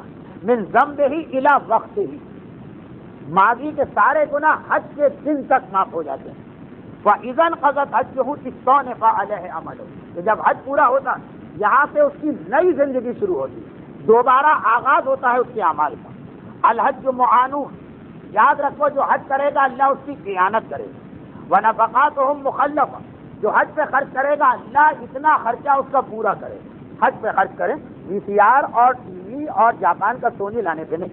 لیکن بہرحال ونفقاتهم مخلفہ، وہ حرام نہیں، مگر یہ وعدہ اس کے بارے میں نہیں، اور شاید کچھ لوگوں کے لیے حرام بھی. واللہ لا یضیع اجر المحسنین، خاص حج کے لیے کہہ رہے حج کا خرچہ اللہ اسے پورا کرے گا، اور اللہ کسی نیکوکار کا اجر ضائع نہیں کرتا. معاشر الناس حج البیت، حج کرو. اب یہ دوبارہ حج کی بات نہیں ہے، اب یہ وہ بات جس کو نہ سمجھنے کی بنا پر آج کچھ نوجوانوں میں فکر پیدا ہوئی کہ یہ مدرسے اور یہ مسائل اور یہ توسیع اور یہ مرجعی اس کی کیا ضرورت ہے، کیونکہ انہوں نے نہ خطبہ غدیر پڑھا ہے، نہ سنا ہے، نہ سمجھا. غدیری ہیں بغیر غدیر گئے، غدیری ہیں بغیر غدیر سمجھے، غدیری ہیں بغیر حکم غدیر سنے. خیر، معاشر الناس حج البیت، حج کرو. یہ تیسری دفعہ تکرار نہیں، ایک دفعہ کا حج کرو بے نیاز ہو، دوسری دفعہ حج کرو خرچہ واپس ملے، تیسری دفعہ کا حج کرو کہ کمال الدین و تفقہ، علم فقہ کے ساتھ مسائل سیکھ کر. حج کا اور لندن کا سفر فرق ہونا چاہیے کہ ایسا نہیں منہ اٹھائے اور چل. یہ جو بہت ہی بڑی خرابی سارے عالم اسلام میں، اور اتنی بڑی ہے کہ خطبہ غدیر میں اسے خاص موضوع بنائے. یاد رکھیے، نماز پھر بھی لوگ سیکھتے، روزہ پھر بھی لوگ سیکھتے، سب سے کچی حج کے بارے میں خاص حج کے حوالے سے تھا کہ حج کرو کہ کمال الدین و تفقہ، علم فقہ کے ساتھ. ولا تنصرفوا عن المشاہد، خبردار مشاہد مشرفہ سے واپس نہ آنا. الا بتوبۃ والاخلاص، جب تک کہ توبہ نہ کر لو اور اپنے گناہوں کو اکھاڑ نہ دو، اپنے آپ کو پورا معاف کروا کے واپس آنا. لوگ تو داڑھی منڈا کے آتے ہیں، عورتیں حجاب وہاں پھینک کے آتے ہیں. پیغمبر کہہ رہے خبردار توبہ اور اخلاص کے بغیر نہ آنا. اخلاص مانے اکھاڑنا، مقصد تھا گناہ اکھاڑنا. لوگ سمجھتے ہیں داڑھی اکھاڑنا، عورتیں سمجھتی ہیں اسکارف اکھاڑنا. خیر، اے انسانوں اقیموا الصلاۃ وآتوا الزکاۃ. خطبہ غدیر، کسی نے کہا نماز روزے کا بیان دوسرے ممبر پر کریں، یہ غدیر کا ممبر ہے. تمہارا ممبر رسول کے ممبر غدیر سے زیادہ بڑا نہیں. رسول اپنے ممبر غدیر پہ کہہ رہے ہیں کہ اے انسانوں اقیموا الصلاۃ وآتوا الزکاۃ، نماز قائم کرو، زکات دو، لیکن خبردار اپنی نہ چلانا. زکات میں بھی لوگ اپنی چلاتے ہیں، بھائی نوٹ پر بھی زکات واجب کیجیے، پہلے یہ تھا، ویسے وہ نماز میں بھی لوگ اپنی چلاتے ہیں. پیغمبر نے کہا زکات دو، نماز پڑھو، کما امرکم اللہ عز و جل، اس طرح سے جو اللہ بتا رہا. یہ نہ ہو کہ نماز روزہ بھی اپنی مرضی سے ہوگا. کما امرکم اللہ عز و جل، جس طرح سے اللہ نے تمہیں بتایا. پھر کہا کہ اگر میری عمر طولانی ہوتی تو میں ان میں سے ہر چیز تمہیں بتاتا، لیکن چونکہ میری مدت کم رہ گئی، اس لیے میں جسے تمہارا امام بنا کے جا رہا ہوں وہ یخبرکم بما تساءلون منہ، وہ تمہیں خبر دے گا جو چیز تم اس سے جا کے پوچھو گے. وَيُبَيِّنُ لَكُم مَا لَا تَعْلَمُونَ، وہ تمہیں ہر وہ چیز بتائے گا جو تم نہیں جانتے. پیغمبر نے کہا نماز روزہ ایسا کرو، نماز و زکات جیسا اللہ نے کہا. پھر کہا ہر چیز میں خود بتا دیتا، لیکن میری زندگی مختصر رہ گئی. یہ لفظ بھی ہے اس خطبے کے اندر کہ لَأَنْ طَالَ عَلَيْكُمُ الْأَمَدُ فَقَصَّرْتُمْ، طولانی ہوتی تو میں ہر چیز بتاتا، لیکن میں علی کو اسی لیے مقرر کر کے جا رہا ہوں. کسی نے سوال کر دی، یعنی ذہن میں کسی کے خیال آ گئے کہ بھائی رسول ہی ہر چیز بتا دے، تو اب اس کا جواب دے رہے ہیں بغیر کسی نے زبانی اعتراض نہیں کیا، لیکن ذہن میں آ سکتا. سنو الا ان الحلال والحرام اکثر من احصیہما، حلال و حرام اتنے زیادہ ہے کہ میں سب کا بیان نہیں کر سکتا. وَأُعَرِّفُهُمَا میں سب تمہیں پہچانوا بھی نہیں سکتا ہوں. اتنے زیادہ ہیں کہ فَآمُرُ بِالْحَلَالِ وَالْحَرَامِ فِي مَقَامٍ وَاحِدٍ. یہ توقع مجھ سے نہ کرنا کہ میں ایک دفعہ سب بتا دوں. آج ہمارے نوجوانوں میں ایک گروہ ہے جو کہتا ہے توضیح کی باریکیاں اور مدرسوں کے قیام کا فائدہ کیا ہے. وہ سمجھتا ہے 2 حلال ہیں 3 حرام ہیں، 5 چیزیں تو 5 منٹ میں بتا دی جائیں. رسول کہہ رہے ہیں کہ حلال و حرام اتنے زیادہ ہیں کہ میں 63 سال تمہارے بیچ میں رہا، 23 سال میں منصب رسالت پر رہا، پھر بھی ساری چیزیں تمہیں ایک وقت میں نہیں بتا سکتا ہوں. پھر کیا کیا؟ فَأُمِرْتُ أَنْ آخَذَ الْبَيْعَةَ عَلَيْكُمْ. اس لیے مجھے اللہ نے حکم دیا کہ میں تم سے بیعت لے لوں تاکہ جو چیزیں میں نہیں بتا سکتا ہوں وہ علی اور علی کے بعد علی کی اولاد والا امام تمہیں بتا دے. حلال و حرام اتنے کہ رسول کہہ رہے ہیں کہ ساری زندگی میں نہیں بتا پائے، علی بتائیں گے ساری زندگی علی بھی نہیں بتا پائیں گے، علی کی معصوم اولاد بتائے گی. اور یہاں تصور یہ ہے کہ توضیح میں باریکیاں بہت ہیں، مدرسوں کے اندر مسائل بہت زیادہ بتائے جاتے ہیں. پوری رسالت اور 11 امام کی امامت مل کے جس نظام کو مکمل، اور خطبہ غدیر خم میں پیغمبر نے واضح طور پہ یہ اعلان کیا، بڑے عجیب الفاظ. کہا سنو، کل حلال دللتکم علیہ وکل حرام نہیتکم علیہ. جو حلال میں تمہیں بتا چکا ہوں اور جو حرام لم ارجع عن ذلک. مجھ سے یہ مطالبہ نہ کرنا کہ اس میں تبدیلی کی جائے. جو حلال و حرام جو ہے اس میں قطعاً کوئی تبدیلی نہیں کروں. ولم ابدل، بلکہ لفظ بھی وہ آ گئے، لم ارجع، نہ میں اس کو واپس لوں گا نہ اس میں تبدیلی کروں گا. حلال خدا حرام خدا رسول کہہ رہے میں نہیں کر سکتا ہوں. چنانچہ فاذکروا ذالک، یہ چیز یاد رکھو. واحفظوہ، نہیں فاذکروا ذالک، اس کا ذکر کرو. واحفظوہ، اسے دماغ میں حفظ کرو. وتواصوا بہ، اپنی اگلی نسل تک اس کی وصیت کرو. ولا تبدلوہ ولا تغیروہ، اور اس پیغام میں نہ تبدیلی کرنا نہ تغیر، کوئی تغیر لے کے آنا. پیغمبر کو پتا ہے کہ میرے خطبہ غدیر بے نمازی اور گناہگار اپنے گناہ میں استعمال کریں، اس لیے پھر سنیے آخری جملے، الا وانی اجدد القول. دیکھو میں اپنے قول کی پھر تجدید کرتا ہوں، میں اپنے قول کو پھر ریپیٹ کرتا ہوں، میں اپنے کلام کو کی پھر تکرار کرتا ہوں. کون سا کلام؟ الا فاقیموا الصلاۃ، آگاہ ہو جاؤ نمازیں قائم کرنا. وآتوا الزکوٰۃ، نہ صرف یہ کہ دوبارہ کہا بلکہ ذہن کو جھنجھوڑ کر اجدد القول. میرے مولا کا تذکرہ بھی اس خطبے میں 15 دفعہ، مگر یہ نہیں تھا کہ میں دوبارہ دوہرا رہا ہوں. پتا خطبہ غدیر کو سننے والا غدیری علی کو کبھی نہیں بھلائے گا، تو کیا ضرورت ہے کہنے کی دوبارہ کہہ رہا ہوں. لیکن غدیری بھی نماز کو بھلا دے گا، روزے کو بھلا دے گا. تو خاص یہ نہیں کہا کہ دوبارہ نماز کا تذکرہ کر دے. حج کا بھی 3 دفعہ تذکرہ کیا، لیکن بس تذکرہ کیا. نماز میں کہا اجدد القول، سنو میں اپنے قول کی تکرار کر رہا ہوں تاکہ سب کی توجہ ہو جائے. کون سے قول کی تکرار؟ الا فاقیموا الصلاۃ، آگاہ ہو جاؤ نمازیں قائم کرنا. وآتوا الزکوٰۃ، زکوٰۃ ادا کرنا. اچھا سارے واجبات کا بیان تو بہت لمبا ہوتا، تو ایک مختصر کوڈ ورڈ، وامروا بالمعروف، ہر نیکی کا حکم دینا ہے، ونہوا عن المنکر، ہر گناہ سے روکنا. میرے اعتبار سے یہ 2 لفظ ایسے آ گئے کہ کوئی مجھ سے پوچھے کہ مولانا اس میں داڑھی منڈوانے کا ذکر ہے خطبہ غدیر میں؟ ہے نہیں. عن المنکر. اس میں گانے کا ذکر ہے، پھر گیدرنگ کا ذکر ہے، پھر حجابی کا ذکر ہے نہیں. عن المنکر. کیا کہا کہ میں دوبارہ یاد دلاتا ہوں لوگوں کو گناہ سے روکنا. ہم گئے لوگوں کے پاس پہ داڑھی نہ منڈوائی. لوگوں نے کہا مولانا آپ کی خود کو داڑھی نہیں ہے نا، تو نہیں عن المنکر کریں گے اور داڑھی رکھنا پڑے گی. ہم گئے کہ کسی عورت کے پاس حجاب کر، تو مولانا آپ کے گھر میں خود حجاب نہیں، تو یہ نہیں عن المنکر اتنا حسین لفظ رسول نے رکھ دیا کہ جس میں دونوں ذمہ داریاں ادا ہو رہی. مگر یہ کہہ کر رکھا اجدد القول. دیکھو میں پھر اپنی بات دوہرا رہا ہوں، جس جملے کو ذاکر کہتا ہے دوہرا رہا ہوں، جس کے بارے میں خاصا امکان ہے کہ مجمع یا بھول چکا ہوگا یا بھولنے کی تیاری کر رہا. الا وان راس الامر بالمعروف ان تنتهوا الى قول. بس ایک بات یاد رکھ، امر بالمعروف واجب، مگر ہر امر بالمعروف کو پلٹاؤ میرے قول کی طرف. اپنی مرضی سے مت کہو کہ یہ چیز اچھی ہے وہ چیز بری. آج کل تو مرضیاں بہت چل رہی ہیں. جس کی سمجھ میں جو اسلام آتا ہے یہی واجب ہے، جو اسلام جس کی عقل میں آتا ہے وہی پھیلاؤ. کہہ رہے نہیں ان تنتهوا الى قول، ہر امر بالمعروف کو میری طرف پلٹاؤ. اس کے بعد آخری جملہ، کیونکہ پھر خطبہ غدیر وہ ہدایات کہ بیعت کس طرح کی جائے. ایک سسٹم ہے نا، اس طرح کھڑے ہو، اس طرح آگے آؤ، وہ آئندہ آ جائے گا. خطبہ اختتام پر وَتُبَلِّغُوا مَن لَّمْ يَحْضَرُوا. دیکھو جو باتیں ابھی کہی ہے اسے بھی ان تک پہنچا دینا جو حاضر نہیں. یہ مت سمجھنا کہ خالی من کن تو دوسروں تک پہنچانا. یہ بھی اقیموا الصلاۃ، آتوا الزکوٰۃ، حلال حرام، علم فقہ، حج، کیا چیز اس خطبہ غدیر میں پیغمبر نے چھوڑ دی.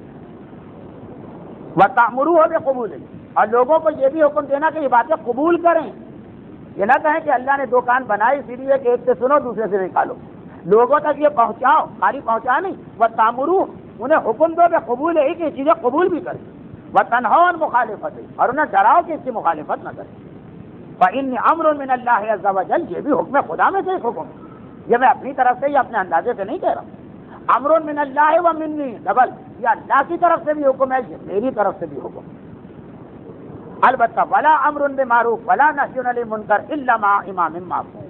ہاں، امر بالمعروف نہی عن المنکر امام معصوم کے بغیر نہیں ہو سکتا. یہ نہ ہو کہ تم امام معصوم کو تو معاشرے سے نکالو، بہت بڑے نمازی بن گئے، بہت بڑے روزے دار بن گئے، بہت بڑے حاجی بن گئے، اور امام بھی اس سے نکل گئے. نہیں، ان سب کے لیے شرط اول بھی امام ہے، شرط آخر بھی امام ہے. یہاں پیغمبر اب ایک آخری ٹکڑا جو اختتامی کلمات ہیں، پیغام ختم ہو گئے، اور پھر وہ ٹکڑا شروع ہوا کہ کس طرح سے علی کی بیعت کرنا. کہ بھائی دیکھو، مجمع نہ لگانا، ایک ساتھ نہ آ جانا، وہ انشاءاللہ آئندہ منگل. آخری ٹکڑا، معاشر الناس، اے لوگوں، القرآن یعرفکم ان الائمۃ من بعدہ ولدہ وعرفتکم انہم منی ومنکم. دیکھو، قرآن تمہیں پہچنواتا، معرفت کراتا ان اماموں کی جو بعد میں آنے والے، اور میں بھی اور اللہ بھی ان کی شناخت کروا رہا. پھر قرآن کی ایک آیت پر، اور آخری ٹکڑا التقوی التقوی. جیسے آپ نے یومیہ نماز کے علاوہ نمازوں میں سنا ہے کہ آواز لگائی جاتی الصلاۃ الصلاۃ. پیغمبر آخر میں آئے، پورا خطبہ غدیر کا کس ٹکڑے پہ ختم ہو رہا ہے؟ ایک دعا ہے، اور اس سے پہلے یہ اختتامی جملے التقوی التقوی. جو غدیر کا نام لگا کے تقوی، نام نعرہ لگا کے تقوی کو بدنام کیا جاتا، پیغمبر کہہ رہے التقوی التقوی. یہ خطبہ ضرور پڑھ لیجیے گا، اگلا ٹکڑا آپ کو لگے گا کہ مولانا نے کچھ ڈنڈی مار دی. جو مولانا عذاب اور جہنم، ان کو تو بغیر عذاب اور جہنم کے چین ہی نہیں آتا. خطبہ غدیر میں بھی لے آئے ہوں گے، میں نہیں لا رہا ہوں، پیغمبر کے جملے. ساری بات ہو گئی. کہا تقوی تقوی، احذروا الساعة، قیامت سے ڈرو. کما قال اللہ عز وجل انا زلزلۃ الساعۃ شیء عظیم. قیامت کا زلزلہ معمولی بات نہیں ہے، شیء عظیم ہے، عظیم. پیغمبر کہے اذکروا الممات، موت کا ذکر کرو. خطبہ غدیر ہو، جشن غدیر ہو، لائٹنگ ہو، لوگ اچھے کپڑے پہنے ہوں، پھولوں کے موٹے موٹے ہار پڑے ہوئے ہوں، خوشبودار پان منہ میں دبے ہوئے ہوں، عورتیں زیورات پہن کے آ رہی، اور قبر والا باپو کا موت کو یاد کرو، پبلک کی کیا حالت ہو. لیکن یہ جشن نقل ہے اصل غدیر، اصل غدیر کا دن ہے. اور کہہ رہے اذکروا الممات، موت کو یاد کرو. والحساب، خالی موت کو یاد کرنا کافی نہیں، والحساب، پھر یاد کرو حساب لیا جائے گا. والموازین، میزان کو یاد کرو جس سے نامہ اعمال تولا جائے گا. والمحاسبہ بین یدی رب العالمین، یاد کرو کہ اللہ کے سامنے کھڑے ہو کے حساب دینا. اللہ کے سامنے کھڑا ہونا ہی کتنا مشکل ہے کہ آدمی کا بدن کب پہنچے. اللہ تو بہت بڑی چیز، اگر کہیں معرفت مرجع کے سامنے ہمیں کھڑا کر دیا جائے بدن کہاں اٹھتا. امام کے سامنے، رسول کے سامنے کا، اللہ کے سامنے کیا حالت ہوگی بدن کی. مگر مجمع برداشت کرے گا غدیر سے؟ آج شاید برداشت نہ کر رہا ہو، جبکہ غدیر کا دن نہیں ہے ذکر غدیر، مگر رسول کے جملے. والثواب والعقاب، ثواب کو بھی یاد کرو، عذاب کو بھی یاد کرو. ومن جاء بالحسنہ، اسی جو نیکی لائے گا وہی ثواب پائے گا. ومن جاء بالسیئہ فلیس لہ بالجنان نصیب، اور جو گناہ لے کر آئے گا اس کا جنت میں کوئی حصہ نہیں. یہ جملہ کہنے پر میں نے کتنی گالیاں کھائیں اور کتنی باتیں سنی اور کتنے مزاحیہ القاب سنے، مگر غدیر خم کے خطبے کا اختتام کیا تھا. اس کے بعد اب پیغمبر طریقہ بتا رہے کس طرح مجمع کھڑا ہو، کس طرح ہے. اور اس کے بعد آخری جملہ کہہ رہے قولوا ما یرضی اللہ عنکم من القول، زبان سے صرف وہ بات نکالنا جس سے اللہ راضی. غیبت، تہمت، جھوٹ، بہتان سب اس میں آ گئے. غدیر خم کا خطبہ. فإن تکفروا انتم وفی الارض جميعا، یہ سب جو تمہیں بتایا گیا نا، یہ نہ سمجھنا اللہ کو اس سے کچھ مل رہا. اگر ان تکفروا ایک 1.25 کے مجمع، اگر تم کافر ہو جائے، ومن فی الارض جميعا، اور ساری زمین کافر ہو جائے، فلن یضر اللہ شیئا، اللہ کا شے کے برابر نقصان نہیں. اللہم اغفر للمؤمنین، اے خدا صاحبان ایمان کی مغفرت فرما، یہ رسول کا جملہ. واغضب علی الکافرین، اور تمام کافروں پہ اپنے غضب کو نازل فرما. والحمدللہ رب العالمین، تمام تعریفیں اس اللہ کے لیے جو عالمین کا پالنے والا ہے. اور اب پیغمبر پالان شکر کے ممبر سے اترے اور اس خیمے میں تشریف لے کر جسے خاص بیعت کے لیے رکھا گیا، قائم کیا گیا تھا، اور جس میں جانے کا طریقہ اس 2 صفحے کے اندر ہے، جو میں نے اس لیے چھوڑ دی کہ وہ خطبے کا حصہ ہے، لیکن ایک ایسا حصہ ہے جس کا ہم سے براہ راست تعلق نہیں، وہ ان لوگوں کے لیے کہ اس طرح آنا، اس طرح بیعت کرنا، پھر بیعت پر قائم رہنا، وہ انشاءاللہ آئندہ آ سکتا ہے۔ یہ خطبہ غدیر خم تقریباً 90% حصہ پڑھا گیا، 5-7% تو مجھے وقت کی کمی کی وجہ سے پھر بھی روکنا پڑا، البتہ وہ زیادہ تر ابتدائی جملے تھے جس میں خدا کی حمد و ثنا۔ یہ ہے خطبہ غدیر خم۔ ذرا سوچ کہ ہمیں صرف 2 جملے بتائے جاتے ہیں اور اکثریت کے ذہن میں بھی ہے، ایک اعلان من کن تو ایک اللہم وال من والا و عاد من عاد، وہ ہے، لیکن جب پیغمبر طریقہ بتا رہے تھے بیعت کا، آئندہ منگل کو آئے، کیا چیز دین کی ایسی ہے جو اس خطبے میں نہیں آئی؟ حتیٰ یہ کہ ولایت کے مقابلے بہت چھوٹے چھوٹے جو عقیدے ہیں، حساب، صراط، میزان، نیکی کرنے والا جزا پائے گا تو گناہ کرنے والے کا جنت میں کوئی حصہ نہیں، ان سب کو بھی پیغمبر نے اس میں شامل کیا، کیونکہ یہ غدیر خم کا خطبہ وہ خطبہ جو قیامت تک کے انسانوں کی ہدایت اور گمراہی کا فیصلہ کرنے والا ہے۔ آپ میں سے اکثر کے ذہن میں آج تک یہ ہوگا کہ غدیر کے اندر صرف موضوع ایک چیز ہے، پورا اسلام اس میں آ گیا، اور خاص طور پر آپ نے دیکھا کہ جہاں تذکرہ مولا کا کیا، 1-2 جگہوں کے علاوہ ہر جگہ اولاد کا تذکرہ ہوا، اس لیے کہ تشیع کے بعد علی کی ایسی ولایت کا کوئی تصور نہیں کہ علی کو مانو اور اس کے بعد ان کی اولاد کے سلسلے میں گڑبڑ کر سکتے، کہ کوئی 5ویں پہ رک جائے، کوئی 6 پہ رک جائے، کوئی 8ویں پہ رک جائے، کوئی 11ویں پہ رک جائے، کوئی سب کو مانے مگر ماننا اور نہ ماننا برابر کر دے۔ پتا چلا کہ کسی معصوم امام کی شہادت ہے تو شادیاں ہو رہی، لا علمی میں صحیح لیکن اتنی لا علمی، تصور ایسا کوئی نہیں۔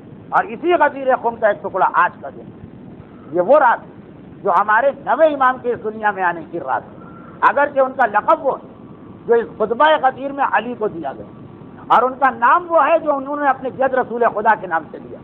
خطبہ غدیر ارشاد فرمانے والے کا نام، اس امام کا نام، خطبہ غدیر جس کے حق میں ارشاد فرمایا گیا اس کا لقب، اس امام کا لقب، یعنی ہمارا 9واں امام ایک مجموعہ تھا اپنے جد رسول خدا اور اپنے جد علی مرتضیٰ کے کمالات کا۔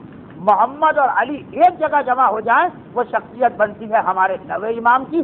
یہی وجہ کہ پیغمبر کے کمالات دنیا کے سامنے آئے 40 سال کی عمر میں، مگر ہمارا یہ 9واں امام جو ہم نام ہے اپنے جد کا، اس کے کمالات اس دنیا کے سامنے صرف 8 سال کی عمر میں آ گئے، 8 سال میں منصب امامت پر فائز ہو گئے۔ یہ وہ سعادت اور فضیلت جو ان کے بزرگوں میں بھی کسی کو نہیں ملی اور ان کی اولاد میں بجز ہمارے زمانے کے امام کے کسی کو نہ ملی۔ مگر جتنے جلد کمالات سامنے آتے ہیں اتنے جلد دشمنوں کی مخالفتیں بھی بڑھ جاتی ہیں۔ چنانچہ بجز فاطمہ زہرا 13 معصومین میں سب سے کم سن بھی ہمارے یہی امام۔